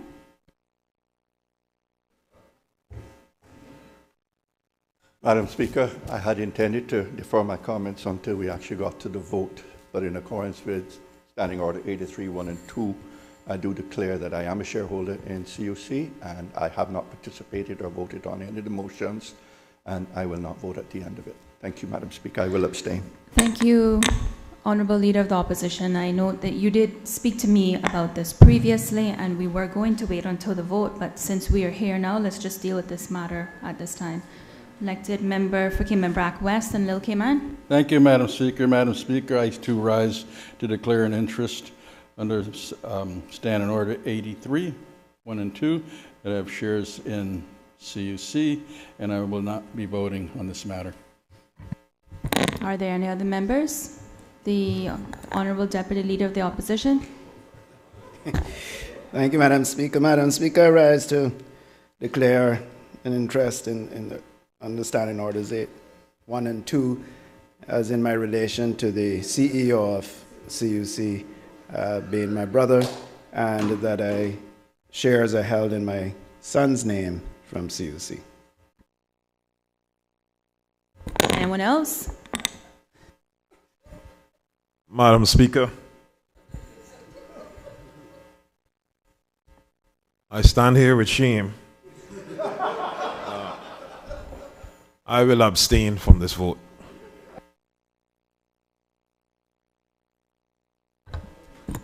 The amendment has been moved. Does any member wish to speak to the amendment? Elected member for Borden Town West. Thank you, Madam Speaker. Madam Speaker, I'm not going to get too deep into this motion because, like as I indicated before, I do have a substantive motion on the order paper. But one of the things I want to say, Madam Speaker, is that I don't believe at this point that we should be looking at that amendment for the simple fact that, one, Madam Speaker, and I want to use as reference just something. On page 17, Madam Speaker, of CUC's annual report for 2021, CUC indicated, Madam Speaker, that the total fuel costs that they had for 2020 was $78 million US, $254 million, and for 2021 it was $93,900,000 US dollars. Now, converted to CI dollars, Madam Speaker, for 2020, the total fuel costs for CUC as per their 2021 annual report was $65,733,000, and for 2021, it was $78,876,000 CI dollars. I say that to say, Madam Speaker, in that, and again, I want to state for the record that I have a lot of respect for the work done by the Economics and Statistics Office that is part of the Ministry of Finance. And according to their records, Madam Speaker, the total amount of fuel in terms of the value of fuel imported into this country for 2020 was $83,263,65, and for 2021 it was just over 124 million. I put those numbers to say, Madam Speaker, that when you consider all the fuel, the value of all the fuel imported into this country, CUC for 2020 used $65,733,000 of the total value of $83 million that was imported, and for 2021, CUC used $78,876,000 out of a total value of $124 million. Combining those 2 years, Madam Speaker, the total amount of fuel, as again per CUC's annual report, page 17 of their 2021 report, they use a total in CI equivalent of $144,609,000, and the total value of fuel brought into this country for 2020 and 2021 was $207,356,000. In short, Madam Speaker, I put those numbers out there to say this. For both the 2020 and 2021 years combined, and I use those 2 years together, Madam Speaker, because CUC's annual report also indicate that they operate on a 2-month lag in terms of fuel costs. So I just want to have an average. It means for the total value of fuel that came into this country for 2020 and 2021, the fuel factor cost in this country was equivalent to 70% of the value. What that says, Madam Speaker, is that this Honorable House and the public is led to believe that the remaining 30% of the value of fuel that brought into this country is used up by the Avjet, all the planes that come into this country, all the boats in this country, and all the cars in this country. Madam Speaker, simply put, those numbers don't compute. And I want to thank the Honorable Member for West Bay West, Madam Speaker, because it was when he brought his motion to me to second for CUC, and I started looking into the issue more in terms of getting prepared my remarks for to support his motion. That is when I do realize that the issue here, isn't CUC per se. Madam Speaker, there's a report that was done in 2021 that shows where CUC's average energy charge, even within the Caribbean region, is far more competitive than many other islands out there. And if you look, Madam Speaker, at the company statistics that was also prepared, and you look at from the time period 1996 to 2021, you will see that the difference between CUC's production of the producing capacity and their consumption capacity actually increased from 92% between what they produced versus what was consumed to 98%. Simply put, Madam Speaker, to give Jack his jacket, CUC is a highly efficient company in terms of industrial standards and compared to their peers. The issue, though, Madam Speaker, is the fuel factor, and that is the substantive issue here. And there's, as I said, there's already a substantive motion to deal with that. And Madam Speaker, I have gone through, Madam Speaker, and looked at every CUC annual report from 2011 to 2021. I have gone through, Madam Speaker, and look at the Port Authority that also keeps a good track of record of every fuel that comes into this country, whether it be diesel, gas, avjet, and propane, Madam Speaker, from the period 2011 to 2022. And again, those are also available on their website. So I haven't done all of this work, Madam Speaker, to really get to the crux of the matter.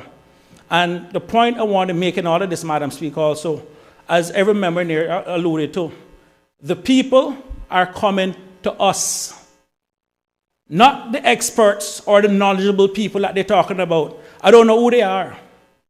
But, Madam Speaker, the people are coming to us. Last week, Tuesday morning, 4:51 a.m., Madam Speaker, and I can show anyone my Ring door camera, I got a call from someone looking for assistance because that was the day the electricity was going to be cut off. So, Madam Speaker, the days of which we're sitting down and handing over our responsibility to quote-unquote these knowledgeable people is done. I am not going back to the people of Boddington West and tell them that, oh, we carry some motion for some knowledgeable people to look into something. It is me they're coming to, and it is we they're coming to. The Parliament in this country, Madam Speaker, needs to start working now. And this is the reason why I'm calling for the Parliamentary Committee to deal with it. Madam Speaker, just yesterday. Madam Speaker, on a point of clarity. Honorable Premier. I'm a little confused, forgive me, because I have been listening to the member trying to ascertain whether he is debating this amendment or whether he's trying to debate his substantive motion now that he's been referring to, which is listed at the end of the order for today. At this point, it doesn't seem to me that he is debating the amendment. He seems to be actually arguing against the substance of the very motion that he seconded, which was to appoint knowledgeable persons to review the situation with CUC and Island Energy and provide a report. And I have asked for the amendment to include, because we all know, as he has said, as he has acknowledged, the fuels that are used to generate electricity is a very significant issue. He has acknowledged that. But he seems to be debating his other motion, not this amendment. In fact, he's in danger of arguing against himself. Honorable Premier, I see you on your feet, elected member for Boddington. Madam Speaker, I'm responsible for what I say. I'm not responsible for what the Premier understands. So let me continue now, Madam Speaker. You asked upon the clarity. I think it is clear what I'm getting at here. The point, Madam Speaker, is this. We are talking, the substantive motion on the floor dealt with CUC and their meter readings. We have now ventured into another section which dealt with fuel, which again, this is what, when you try to play politics and think that you can pull a fast one. Madam Speaker, let me tell you something. You see the honorable member from Red Bay, Madam Speaker? He has taught me a lot in this house in the 6 years I've been here. A lot. So I can see these games coming from a mile. So, Madam Speaker, if they want to play the games, I can play them too. But so let me make it clear again, Madam Speaker. So there's no ifs, ands, and buts. We already have a substantive motion to deal with the fuel on the order paper. To make this amendment now to include fuel is an attempt to try to undermine that motion. So what I'm saying is, since you want to open this door, I'm going to walk through it. I didn't open it, Madam Speaker, but I'm now walking through it. And if that is uncomfortable for some, that's their problem, it's not mine. Please continue. Thank you, Madam Speaker. So, Madam Speaker, I am against this amendment to the motion for the simple fact that there's already a substantive motion to deal with fuel and fuel separately. And the solution that we want for that, Madam Speaker, isn't the quote-unquote knowledgeable experts to deal with it, but rather us, as the members of this House, who the public comes to, who the public voted for, to find the solutions. Madam Speaker, just recently, I see Ofreg already sent out something looking for someone to come in and do some analysis of what it is in terms of the efficiency in the fuel sector. Madam Speaker, the Auditor General already did a report on the effectiveness of Ofreg, and there's still recommendations that are still outstanding. So for even open that door now as to say, let's go look at this review, that's completely, again, unnecessary. But again, Madam Speaker, this is what happens when you start to shine the light on some of these issues. All of a sudden, everyone starts to scurry. But Madam Speaker, I'm going to tell you, today, we're going to find out where everyone stands on this fuel issue once and for all. Because I can tell you one thing, Madam Speaker. I have gone back and I have looked at this. Matter of fact, I think 2022 is the worst year. You can go back to previous years. And we go through this cycle every single time. That as soon as people like bills start to ball, the politicians need to be looking as if though they're doing something. This is not the first time. It's not the last time. But you know what? We need to start doing something about it now. And my point is, this Parliament needs to start working. Anyway, I will deal with the rest of it on my motion. Thank you, Madam Speaker. Does anyone else wish to speak to the amendment?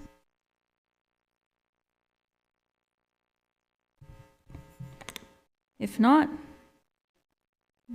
the elected member for Borden Town, the Honourable Minister for Planning. Yeah. Madam Speaker, thank you.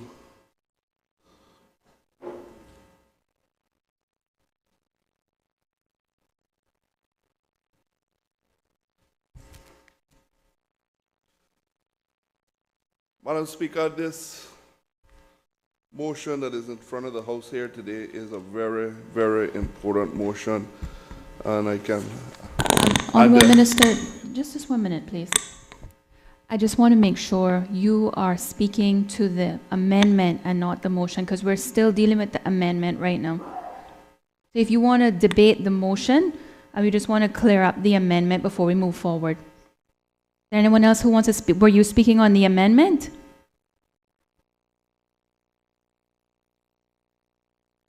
Does anyone else to speak on the amendment? Otherwise, I'll put the amendment. I'll ask. Okay, we have the elected member for West Bay West standing. Go ahead.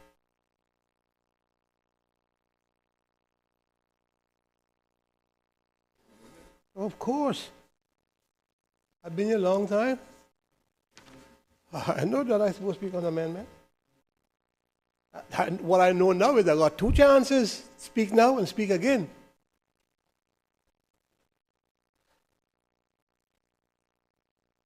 Madam Speaker, firstly, as I understand it, the member for Borden Town West is not disagreeing with the motion he seconded. So let's clear that so that I am clear on it too, unless I'm not understanding correctly. The amendment is what he's quarreling with, because that brings in the fuel matter. And fuel or no fuel, the doggone bills are high. Besides the fuel, something else. And Madam Speaker, just let me just speak to the matter of the amendment. Madam Speaker, in that case, there would be questions that I would have. that people are asking. For instance, what formula is used to determine the amount of fuel each individual home burns that justifies that fuel factor charge?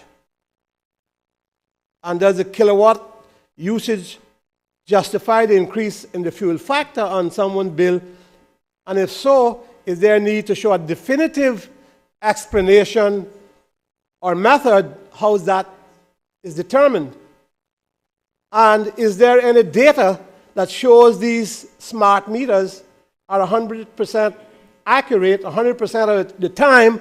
And if not, what is being done to either compensate the customer or fix the issues to ensure it doesn't happen consistently? And are there any examples of his being monitored and recorded? Not yet. I don't think so anyhow. But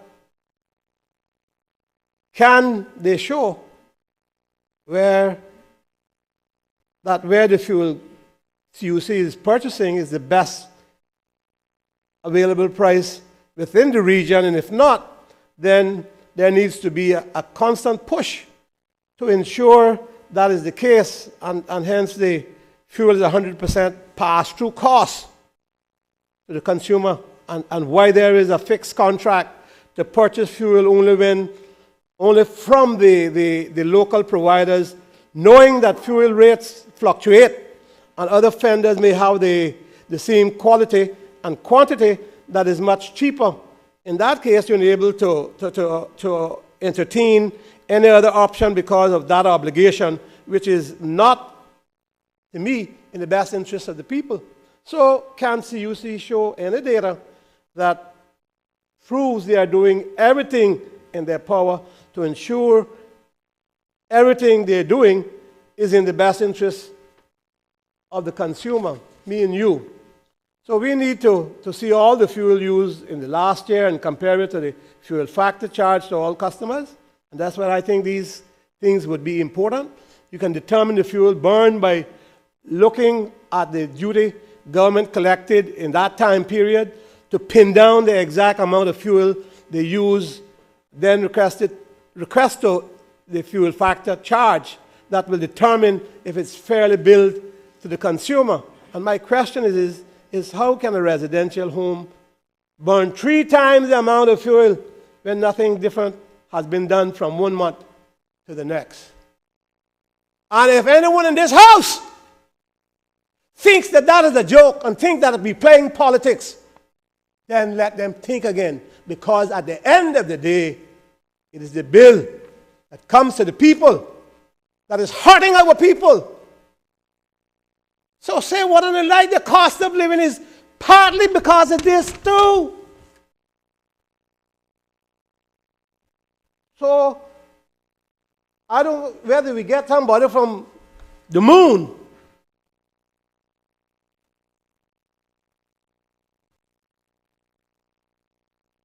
and I can tell you this, I'm a Caribbean man, and I believe in the region, but I'm not going because they're having a difficult time in their electrical services, and I say we have good service.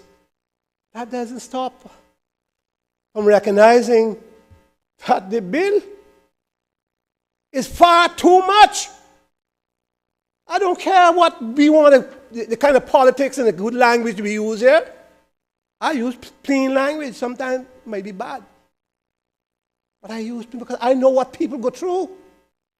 And most of us, if not all of us, and I said that earlier, are feeling that people coming to us, digging into our pockets, and then some others still cussing us because we can't give them all the time, even accusing us because we can't give them all the time or how much we gave them years ago.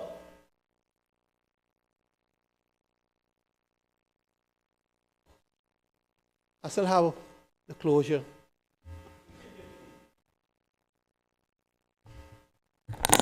Does anyone else wish to speak to the amendment?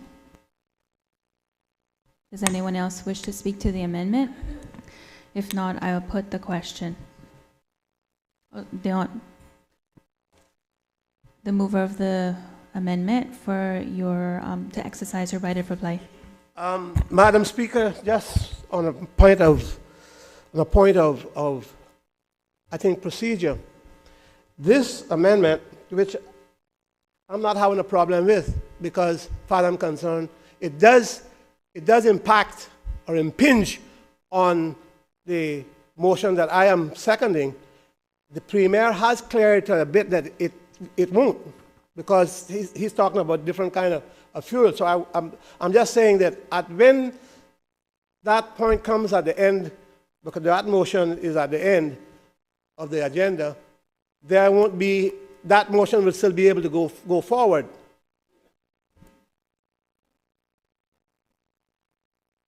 No, the motion that is moved by the member from Bordentown, motion number 9, Bordentown West, and I have seconded. That's what I want to find out between the two. That motion is on the order paper, so we will still deal with that today. It's still on the order paper, yes, but I just want to make sure that this motion here, we can debate this, and that we'll have the chance to debate that at the end, as I said, at the agenda. As long as we can get through the agenda. As long, Madam Speaker, and I'm not here to hold an argument with you, as long as there's not going to be any story or any antics to do otherwise. This motion does not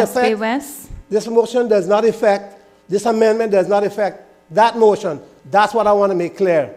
The motion that you're referring to is on the order paper, and I will deal with it as long as we can get through it today. And that's why I've asked members to slip in and out of the chamber to get their lunch, because I'm trying to ensure that we get through all of the motions today. Thank you.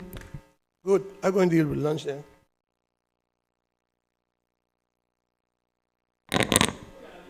The mover of the amendment, Honourable Premier, you wish to exercise your right of reply before we put the amendment to vote? Madam Speaker, thank you. Madam Speaker, I hardly thought that there would be this protracted back and forth on this particular issue, because I thought that every member of this House would be conscious of the fact that, because we all pay CUC bills too, we all know how these billings occur, we all understand the components. And Cayman Brat, and the Sister Islands, Madam Speaker. It's all done in a similar way, not exactly, but generally similar methodology. That a large part of the issue is the fuel cost and the fuel factor that is the pass-through.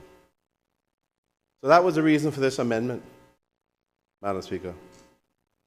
To make sure that we have, if we have knowledgeable persons who can give us advice on the way CUC charges, the way they work out, the way their meters work, the way they work out how much power has been consumed, then we must also be prepared to deal with the other half at the very least, or the other 2/3 generally, of the fuel bill, which is the fuel factor.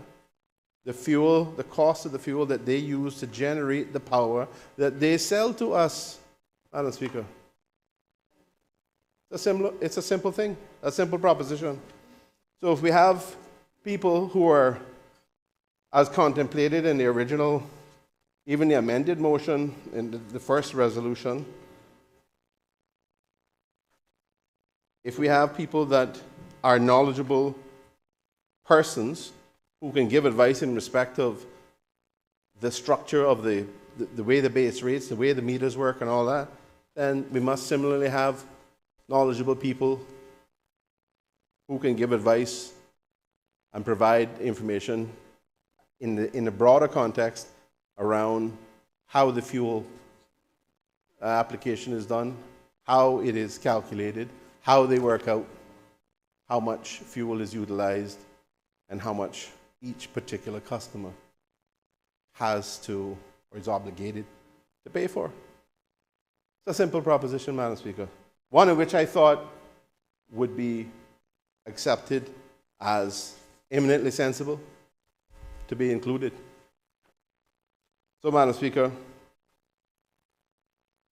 I think the motion, the amendment to the motion as contemplated is appropriate, and it is one which has been appropriately brought in accordance with standing orders, without any limitations, without any restrictions, Madam Speaker.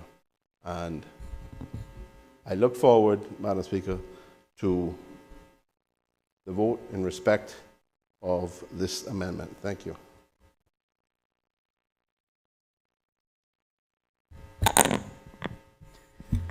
The question is that the motion be amended as followed. The amended motion be amended as follows. Be it further resolved that government considers including a review of the fuel factor and related matters, including the cost of fuel, to be carried out by the same knowledgeable persons referred to in the preceding resolution, and provide a report to Cabinet to be tabled in Parliament. All those in favor, please say aye. Those against, no. No. Madam Speaker, may I have a division also, please? Madam Clerk, can you please arrange a division?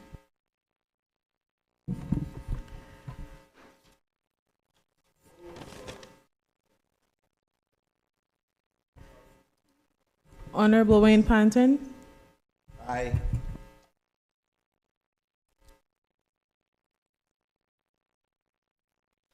Honorable Juliana O'Connor Connolly. Aye. Honorable Kenneth Bryan, not in his seat. Honorable Sabrina Turner. Aye. Honorable Johanna Ebanks. Aye. Honorable Andre Ebanks. Aye. Honorable Bernard Bush, absent. He said no. Honorable Dwayne Seymour.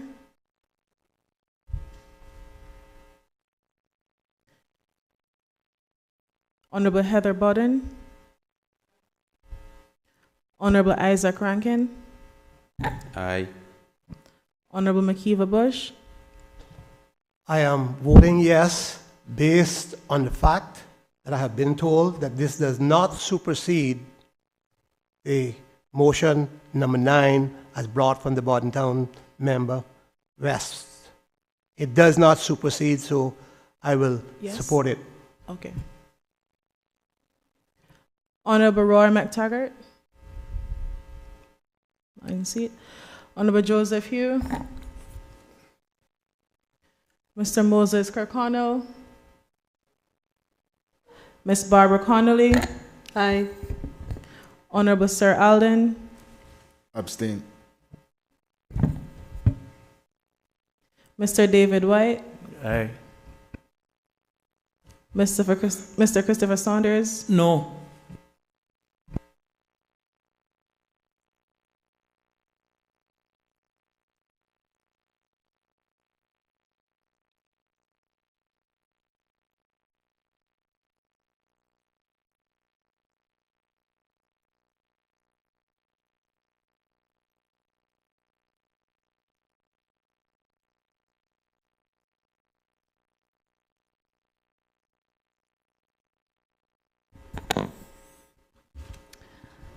I have here for division number 15,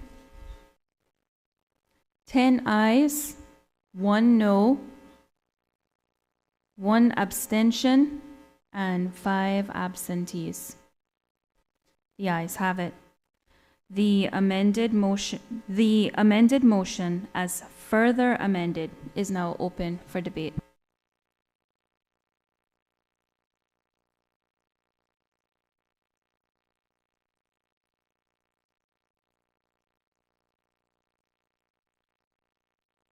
Does any member wish to speak on the motion?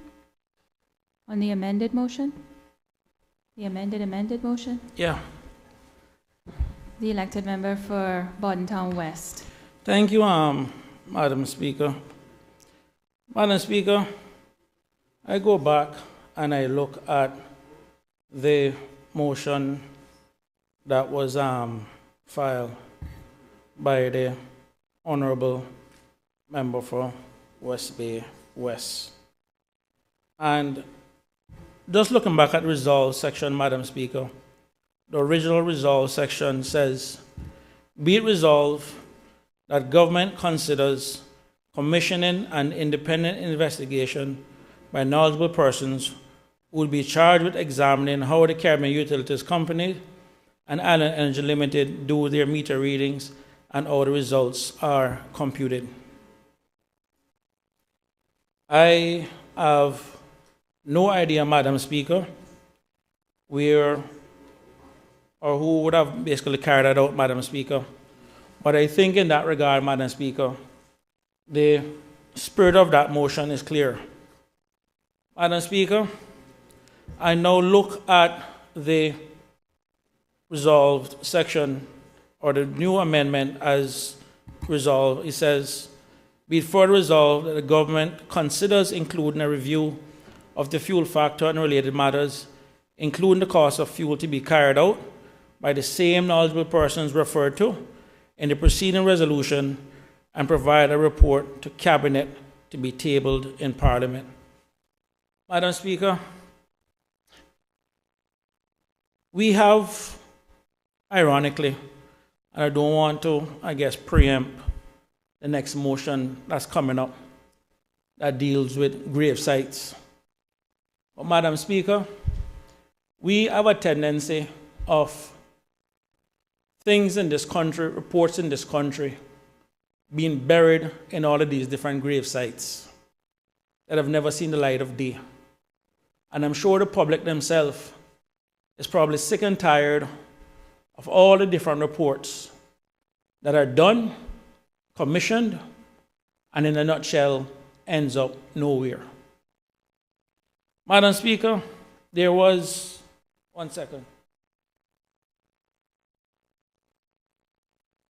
there was a question that was filed, Madam Speaker, that I don't think it made the order paper, and let me just double check just to make sure.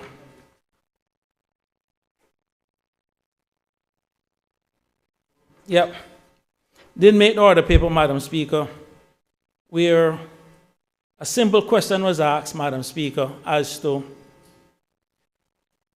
an update on a particular issue that was already passed unanimously by this House. And I say what I say, Madam Speaker, to say simply this.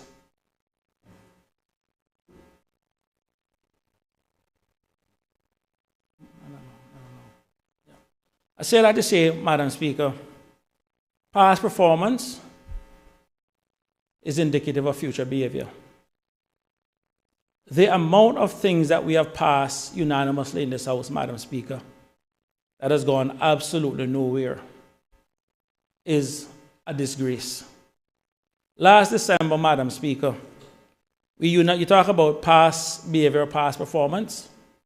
Last December, we unanimously in this House passed a resolution to have a referendum on decriminalization of marijuana and also on a national lottery. A simple question, Madam Speaker, was filed 10 days prior to the start by the honorable member for Red Bay, and not even something as simple as that could have made the order paper. So I say that to say, Madam Speaker, is if this is what the behavior is going to be, where we come down there, we agree certain things and then nothing get done, why then should we believe that another motion should be passed here, where another report goes to Cabinet to be tabled in Parliament, when simple things that Parliament has already passed can't even make it back to Parliament, can't even make it back to the public? Madam Speaker, I can tell you something. I am going to save. There are a lot of different stuff on the agenda today, and this is the first motion. And I'm not going to spend any more time, but I do agree with what it is that the member for West Bay West wanted in terms of something starts to be done. And Madam Speaker, this is not the first time, and it won't be the last. But one thing they do say, the definition of insanity is doing the same thing over and over and expecting a different result. I agree with the member for West Bay West in terms of the meter reading. But now, we're opening and we're getting into something far more substantive, the real issue. And that in itself, Madam Speaker, can be just another further resolve. What we want from this House is an absolute resolve. So, Madam Speaker, I will support the motion as originally filed, and I will leave it at that. Like I said, we have enough motions on the agenda today for me to deal with and say whatever it is I need to say throughout the day. Thank you, Madam Speaker. Does any other member wish to speak? Does any other member wish to speak? The Honourable Minister for Planning and Agriculture.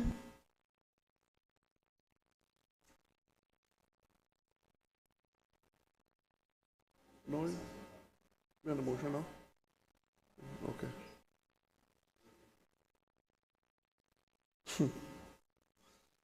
Madam Speaker, I guess it is well known that there has been numerous complaints from the public about the costs associated with the utility bills. And it is our duty to address these concerns promptly and efficiently. Madam Speaker, there's been several back and forth debates today on this particular motion. Madam Speaker, I would love to propose that the government commission an independent and a comprehensive investigation conducting by a knowledgeable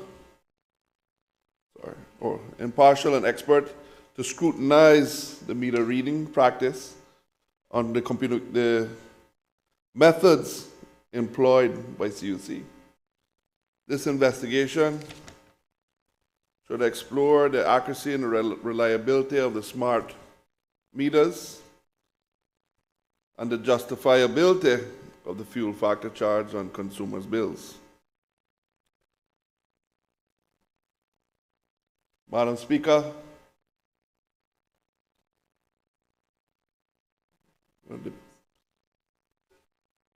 Madam Speaker,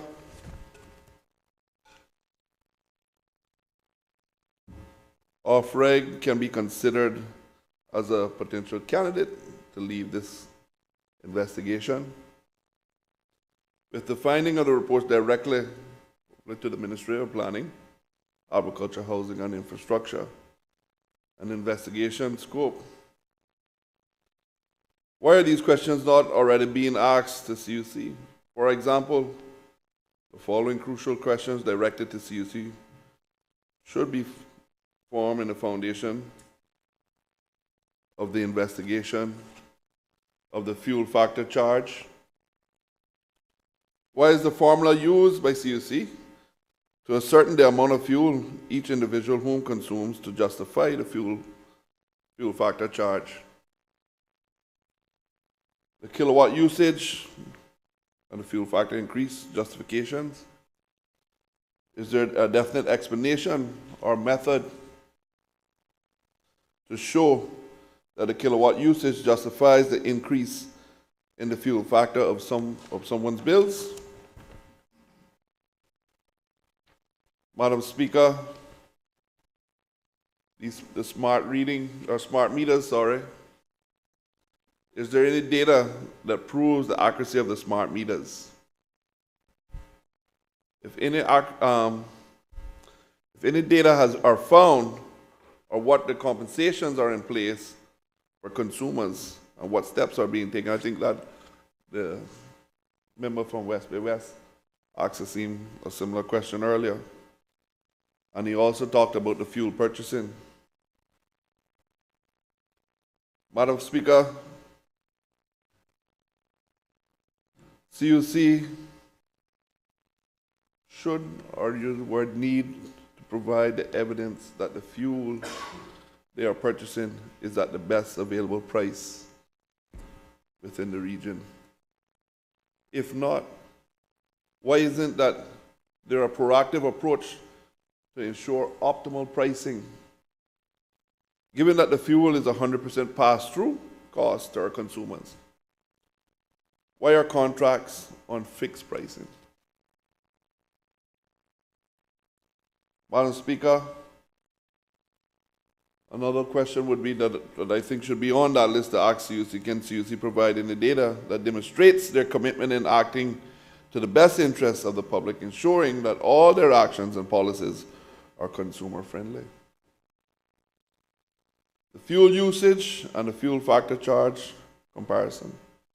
A comparison between all fuel used in the last year and the fuel factor charge to all customers is crucial, including, we know we're talking just about CUC, but we can't forget the people in Cayman Brac and Little Cayman. This would determine if the billing of the consumers is fair and justified. Residential energy consumption. Madam Speaker, an explanation is needed on how the residential home can burn 3 times the amount of energy when there has been no charge in consumption patterns. I have personal knowledge of CUC bills more than doubling without any increase in the consumption. How can this be? Madam Speaker, I see that in the last 2 weeks or so, I see that CUC has put out that they are looking into natural gas for alternative energy solutions. Madam Speaker, I seek detailed information from CUC on the cost breakdown of converting to natural gas and the subsequent savings that would be passed on to the consumers. And conclusion or pursuit in the transparency and fairness and the welfare of the public, we seek clarity to justification for every charge on the consumer's bill and the assurance that CUC's practice are being in the best interest of the people. We strive for innovative. Madam Speaker, we're striving for innovative solutions that are economical, beneficial, and environmentally sustainable.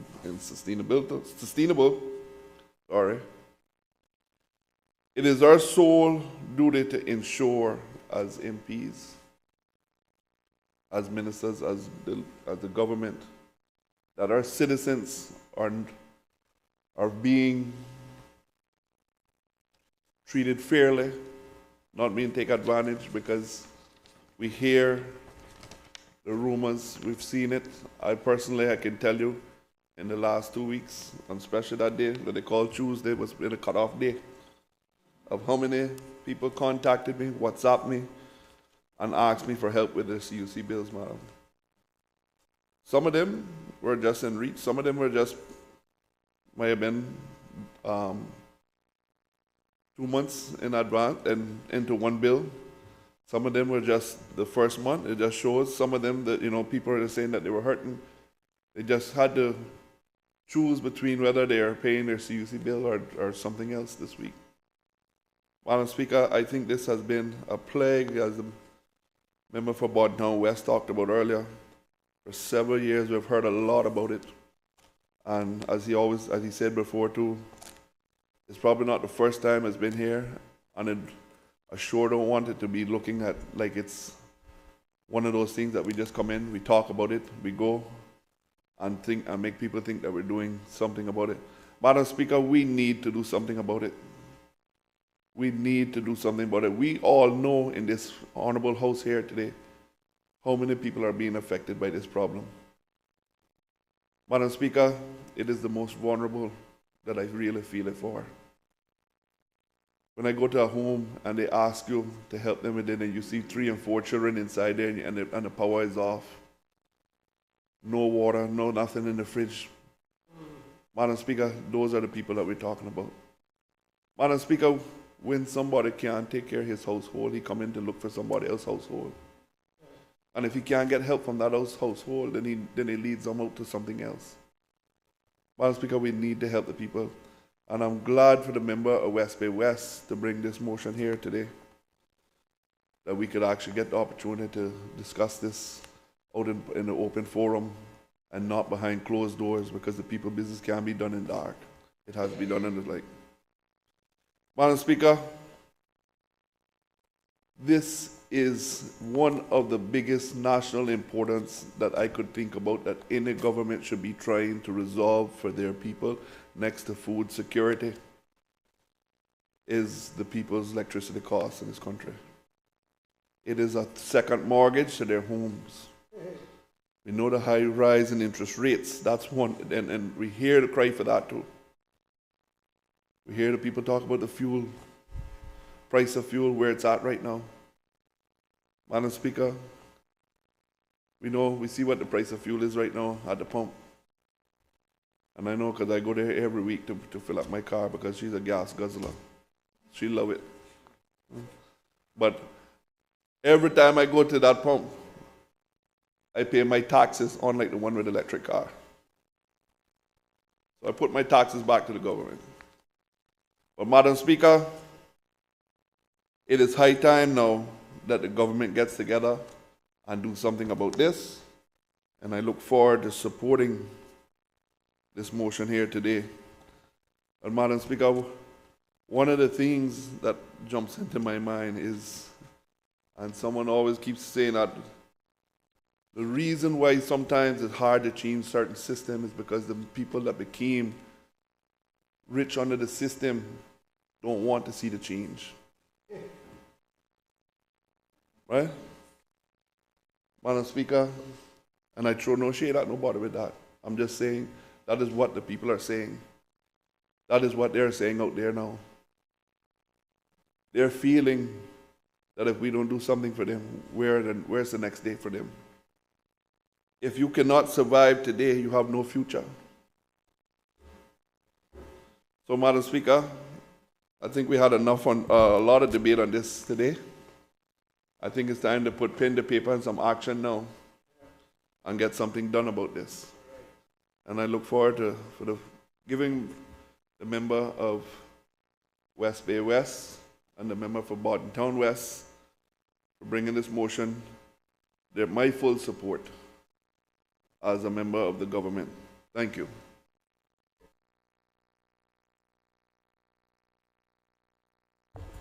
Does any other member wish to speak? Does any other member wish to speak?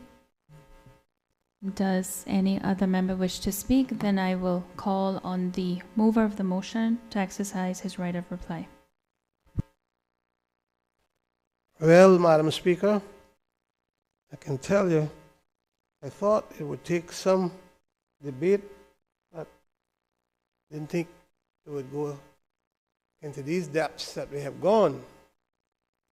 And so it's I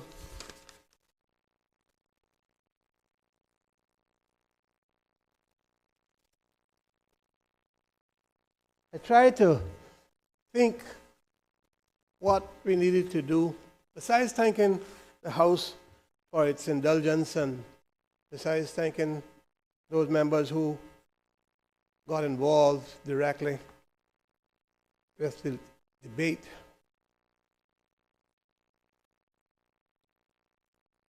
I tried to think just where we were at with it and what way I would conclude. And so, Madam Speaker, I thought about Charles Dickens in The Tale of Two Cities. And I quote, "It was the best of times, it was the worst of times, it was the age of wisdom, it was the age of foolishness, it was the epoch of belief, it was the epoch of infidelity, it was the season of light, it was the season of darkness, it was the spring of hope, it was the winter of despair." So, Madam Speaker, I think that's just where we're at. I still have hope for our country that these pains we're experiencing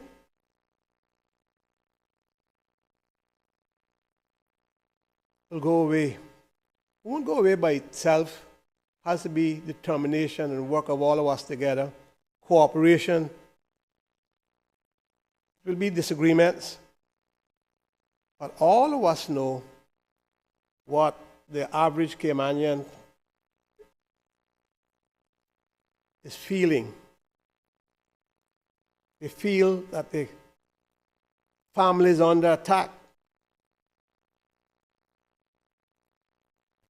So I would hope people wouldn't think it's politics as such, but good sense in what we are doing.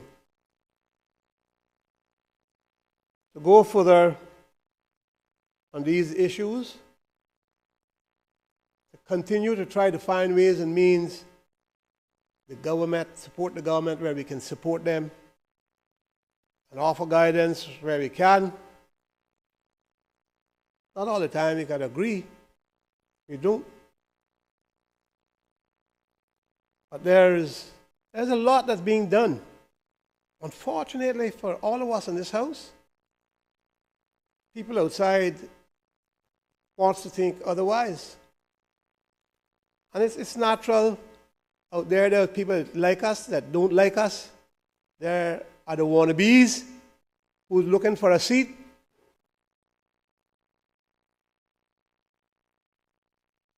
So we can expect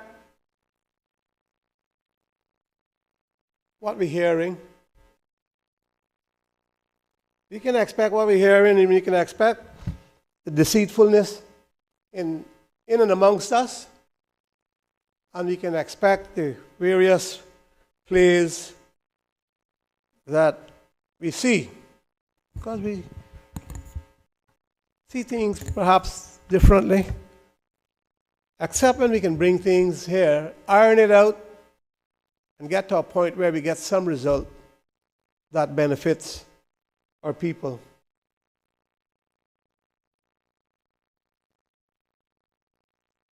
It is time, as the Honorable Minister just said, it is time for action.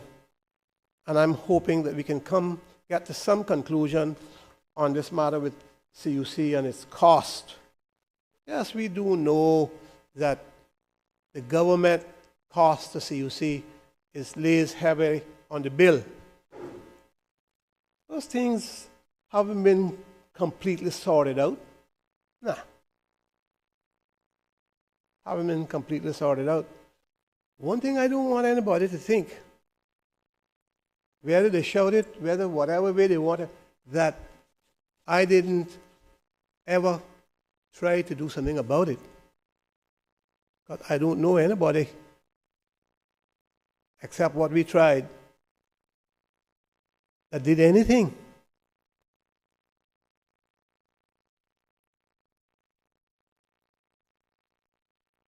Not good situation. And I will say this in closing, finally, Madam Speaker, is that something has to be done with the people who regulate, our regulator. We need to say they need to act. They need to act.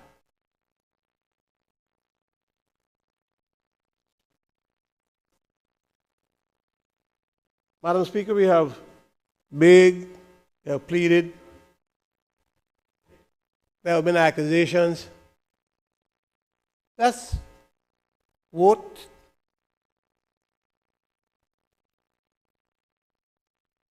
Those that can or that prefer to vote, those that prefer not to because of some conflict or another. But let us vote, but let us get something done. People, and I continue to say this, I see it in many motions that I intend to support. People are hurting. People are hurting. Let us not, with all that we get built up in us and we want to grab at each other and accuse each other, people are hurting in these islands.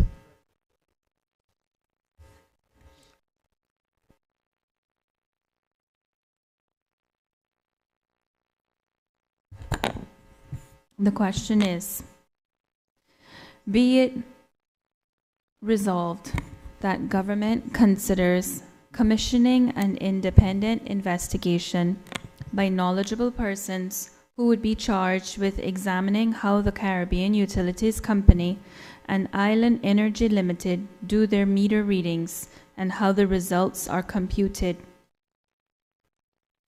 And be it further resolved that government considers including a review of the fuel factor and related matters, including the cost of fuel, to be carried out by the same knowledgeable persons referred to in the preceding resolution, and provide a report to Cabinet to be tabled in Parliament.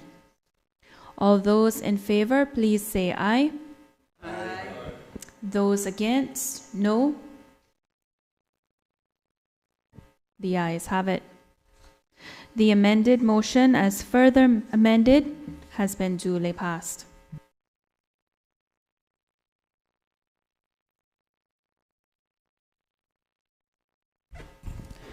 Private members' motion number 2 of 2023-2024, regulation of grave sites, to be moved by the elected member for West Bay West and seconded by the elected member for Bontown West.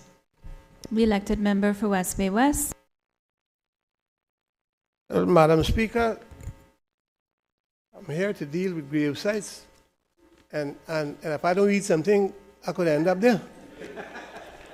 And I've been sitting here all morning, being a good member, haven't left my seat, but I can't get to do what other members have been able to do. Madam Speaker, I rise to move private members' motion number 2, 2023-2024, regulation of grave sites, which reads, whereas the Constitution of the Cayman Islands acknowledges the distinct history, culture, and Christian heritage of the islands, and how that heritage has enduring influence and contribution in shaping the spiritual, moral, and social values of the islands. And whereas that heritage requires us to give due respect to the burial sites in our beloved islands, and whereas a number of disputes have arisen in relation to certain ancestral plots, and whereas the Ombudsman has determined that there is need to A, enact legislation to regulate government grave sites, B, develop a policy in relation to the same, and C, develop proper record-keeping practices. Be therefore resolved that within 9 months from the passing of this motion, the government of the Cayman Islands considers bringing forth legislation to deal with the above findings of the Ombudsman, and that the necessary legislation contain, among other things, penalties for the desecration or wrongful acquisition or otherwise dealing with grave sites. Is there a seconder to the motion? Madam Speaker, I rise to second the motion. The motion has been moved and is open for debate. Does the member for West Bay West wish to speak? Madam Speaker, the Honourable Minister yesterday gave a full and most helpful statement on the needs and provisions for burial vaults in the country. And, of course, Madam Speaker, she outlined other matters. This motion is seeking ways to safeguard those grave plots in the various cemeteries that are owned and kept by families connected thereto. The Honourable Minister did outline what government intentions are and ongoing work for cemeteries. Madam Speaker, though, there has been in the past encroachments on plots where graves in that plot or one plot extended on a portion, onto a portion of another owned by someone else. There are people building on sites that become disputed and where that is settled.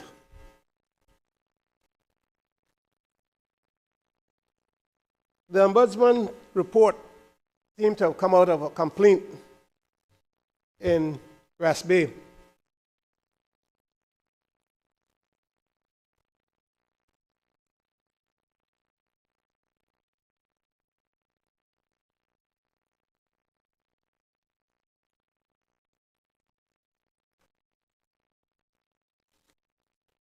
I would hope, Madam Speaker, that this is taken in the sense that I'm bringing it.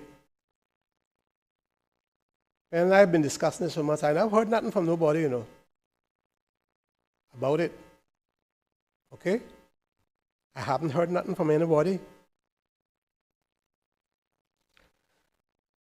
But I know the problems over the years that I've gone through as a representative, and one whose family has plots in both the Northwest Point Cemetery and in where my grandfather is buried, and uncles and other family members, and in West Bay proper cemetery, the first old cemetery where my grandmother and other family members, grandfather, great-grandfathers, and both grandmothers are buried.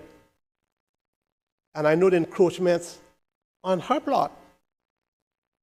And we prefer not to make noise about something like that. But that's not happening with other people. As I said, there are people building on sites that are in dispute now because they said that those graves went on sites on a plot that other graves exist. So when that was brought to my attention, and not just one area at one time, there are, well, as I said, not just one complaint, several complaints about it. And there are people with vaults who, when they need a wall, they come find out that somebody's used it. That has happened. Didn't happen today. Didn't happen since this government. It's happened over a period of years. And many people not wanting to bring quarrel to such a situation try to resolve it. But when you come to where court now might be involved, then it's time, as the Ombudsman has said, that we produce legislation that is effective. Many things happen in those cemeteries. You go put on fresh flowers on your family grave, and you come back next 2 days' time, they're gone. What has happened? Simply somebody came, saw those fresh flowers or those fresh plastic flowers, whatever they're made from, and they go and put them on their grave. Their family person, whatever, whoever it is, they take them forward. Can't be carrying them home. But it happens. And I don't know how the government would regulate that aspect of it, because you don't have somebody there watching things every day of the week. So, and you just can't police everything. Sorry, just can't. But those things that I have just pointed out are real. They are happening. We are limited in space. And I know some years ago when Mr. Arden McLean was minister, I moved a similar motion trying to get where you can bury people on your own, in your yard if necessary. And that's where at least two of my grave sites for me and my wife is right underneath my almond tree. I hope not right now though, but anyhow, it's where I want to be. But we have space when we look at West Bay Cemetery, and I talk about things as I know them best. And you look and you see loads of plots. One, and when you check, you don't know who that is because there's no family here in West Bay. A lot of people migrated over the years to the United States, and they have one person in there, barely kept, but it's there, and it's not being used. No family to use it. You can't find out anything about it. And there are a lot of areas. Northwest Point Cemetery, a whole space they have blocked off and say they can't use it. And I had to do that with my grandmother plot. Check it, just in case somebody over the years. So I put people in there with shovels to check it because she had a big plot. And we now know that we have a plot that we could utilize for another 3 or 4 or 5 family members because we checked it. Not a lot of people in the family knew or remembered even who was better. The younger ones don't know. Not studying that. But those are some of the issues that we got. Now we got to find space. People say they want to build and put one on the next one, and I think at that time, if the Hansards are correct, Mr. McLean at that time did say that could happen, and I thought it was because since then I know a couple of people that have been buried in their property, not in a regular cemetery. Those are issues, and these are issues that are not the big issues that we should need to worry about for the country. Let's say, got bigger problems, but that is a problem. And when it gets to the point, when it gets to a point where you think you got a gravesite, and you go and find that somebody built on it, and you not got none, causes a lot of friction. So, as I said, the minister gave a fulsome answer yesterday. And I should say, too, that she had spoken to me in regards of that the 9 months. And I'm saying this because I don't want to wind up once somebody else speaks. That she says the 9 months is too short a period. She's working at it. She's working some things, trying to get it done. But the 9 months is too short.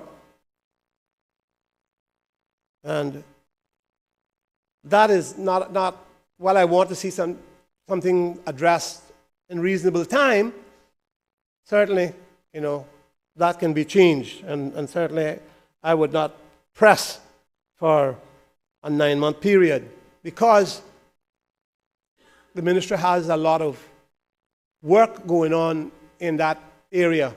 When I say that area, dealing with cemeteries and other matters. So I would not press for that. Madam Speaker, I hope members can agree and pass the motion with all the good intention that comes with it. Does any other member wish to speak?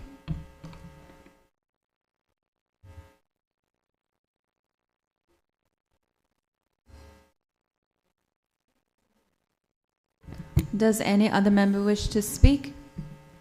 The Honourable Minister for Health and Wellness.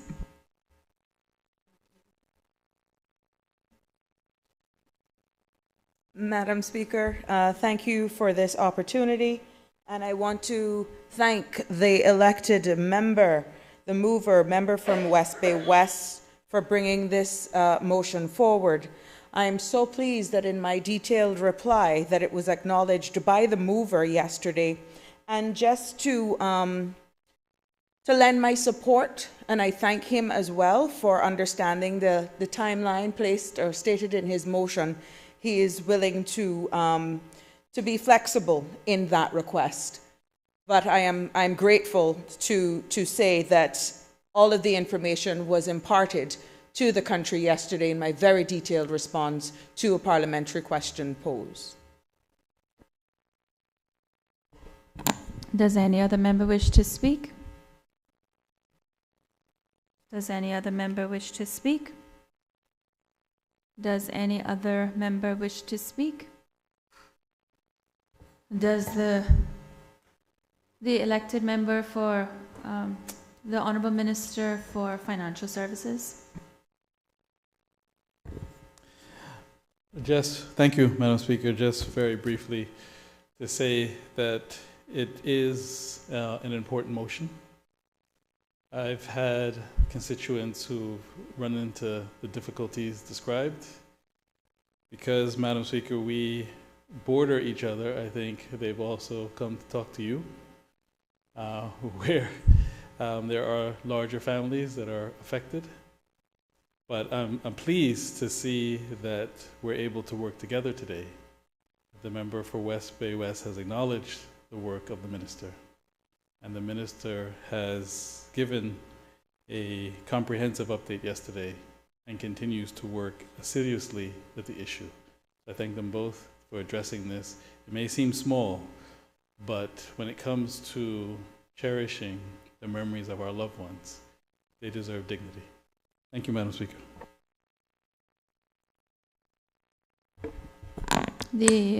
Does anyone else wish to speak?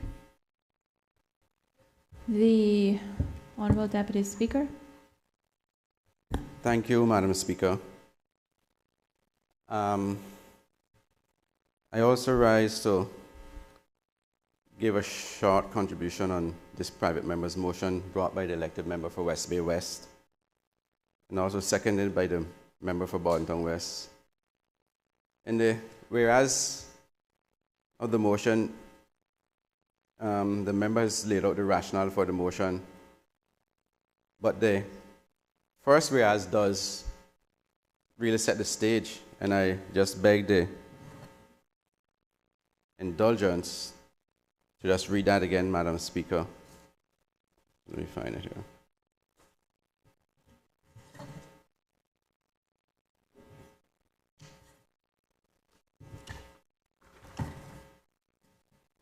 It says, whereas the Constitution of the Cayman Islands acknowledges a distinct history, culture, and Christian heritage of the islands and how the heritage has endured influence and contribution in shaping the spiritual, moral, and social values of the islands.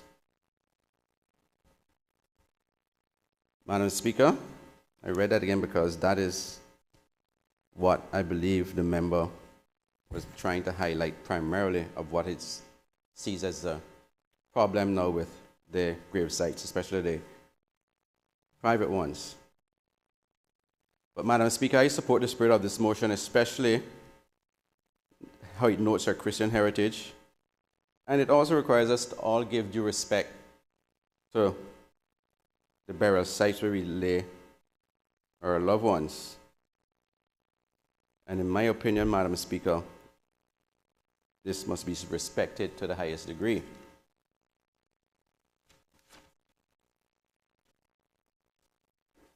Madam Speaker, this motion is timely, but in essence, there's still more work to be done, and how members of the public have contributed to the conditions of some of the, especially the public graveyards that we have in the districts. I know that Public Works team has a responsibility for the upkeeping of the cemeteries and has been doing a pretty good job. But Madam Speaker, that team needs more help because they sometimes have to contract out the work. But as the mover of the motion acknowledged yesterday, the Minister did comprehensively, Minister of Wellness and Home Affairs had given comprehensive update that covered quite a lot of what this motion covers as well. And her response in the question also noted that the responsibility of DH is for the cemetery management in the form of construction and sale of the vaults in Grand Cayman, where that responsibility falls under the district administration and lands for Cayman Brac and Little Cayman.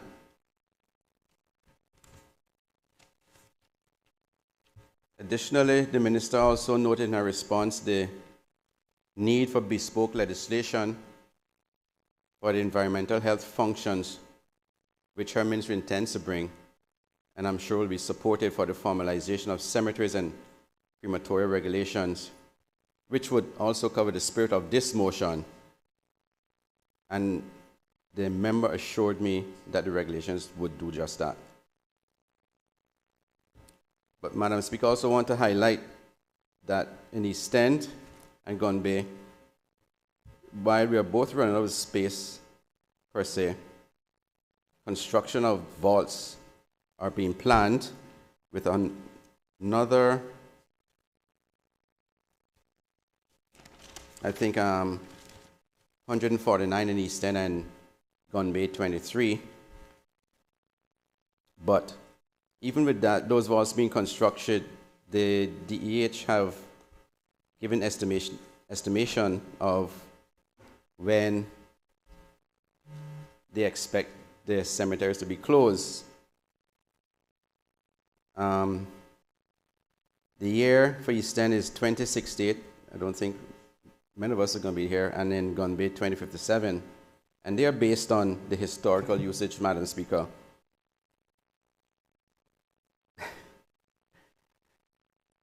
But on March 29, 2022, Cabinet had approved double stacking of the vaults to be used, and I know that there has been at least one in the main cemetery in East End. But this will also allow those members of our constituents who so desire to do this, and will allow us to utilize the space more efficiently, Madam Speaker. Madam Speaker, I am glad that the mover has noted that he had discussions with the minister, and he is very flexible on the time period because of the amount of work that the ministry has to do. And certainly, I see that we should also, and may have to, in not too distant future, have to consider national cemetery. But Madam Speaker, I thank the mover, and I also thank the Minister of Health and Wellness for their support on this motion. I support this motion, Madam Speaker.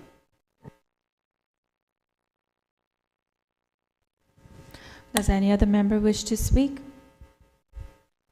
Does any other member wish to speak? Does any other member wish to speak? A call on the mover of the motion to exercise his right of reply. Madam Speaker, just to thank the Honourable Minister and the Parliamentary Secretary and the Honourable Minister of Financial Services who participated in the debate. Thank those members who did not but support what we are trying to do. Madam Speaker, I think it's clear. I don't need to add to it. And I do thank the House for their indulgence.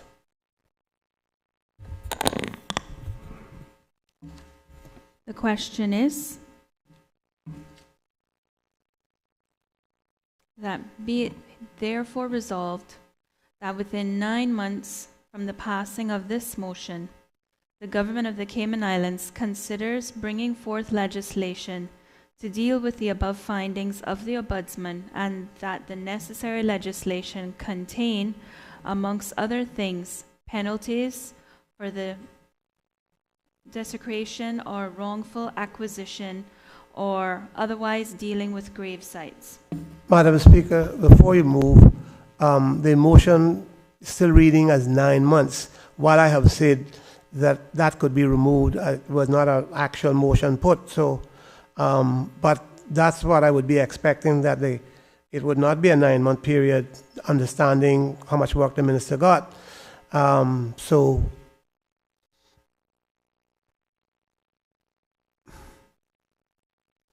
it could easily, the resolve section could be, therefore resolved that the government of the Cayman Islands consider bringing forth legislation to deal with above findings of the ombudsman and the necessary legislation contained among, and the rest of it just take out within 9 months from the passing of this motion. But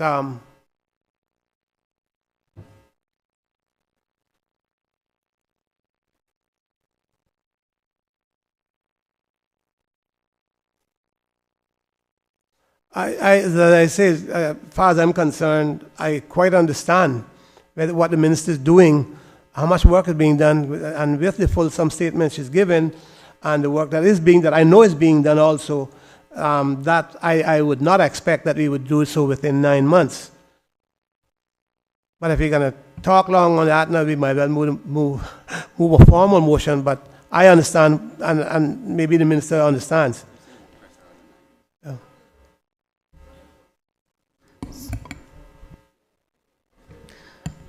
Because we have reached this stage, I'll just put it to a vote, and given the agreement that you have with the government, and with this being a consideration to the government, I think it sounds like you all are on the same page. On the same page. I'm the only Be it therefore resolved.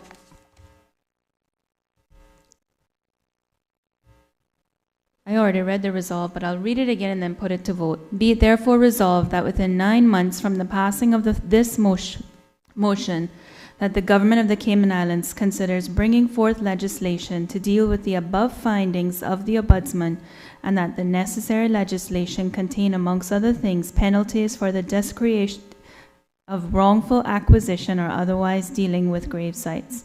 All those in favor, please say aye. Aye. Those against, no. The ayes have it.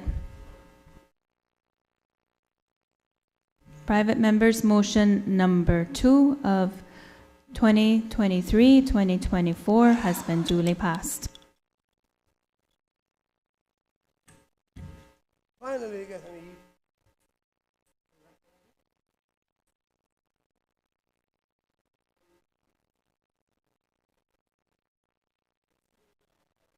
I mean,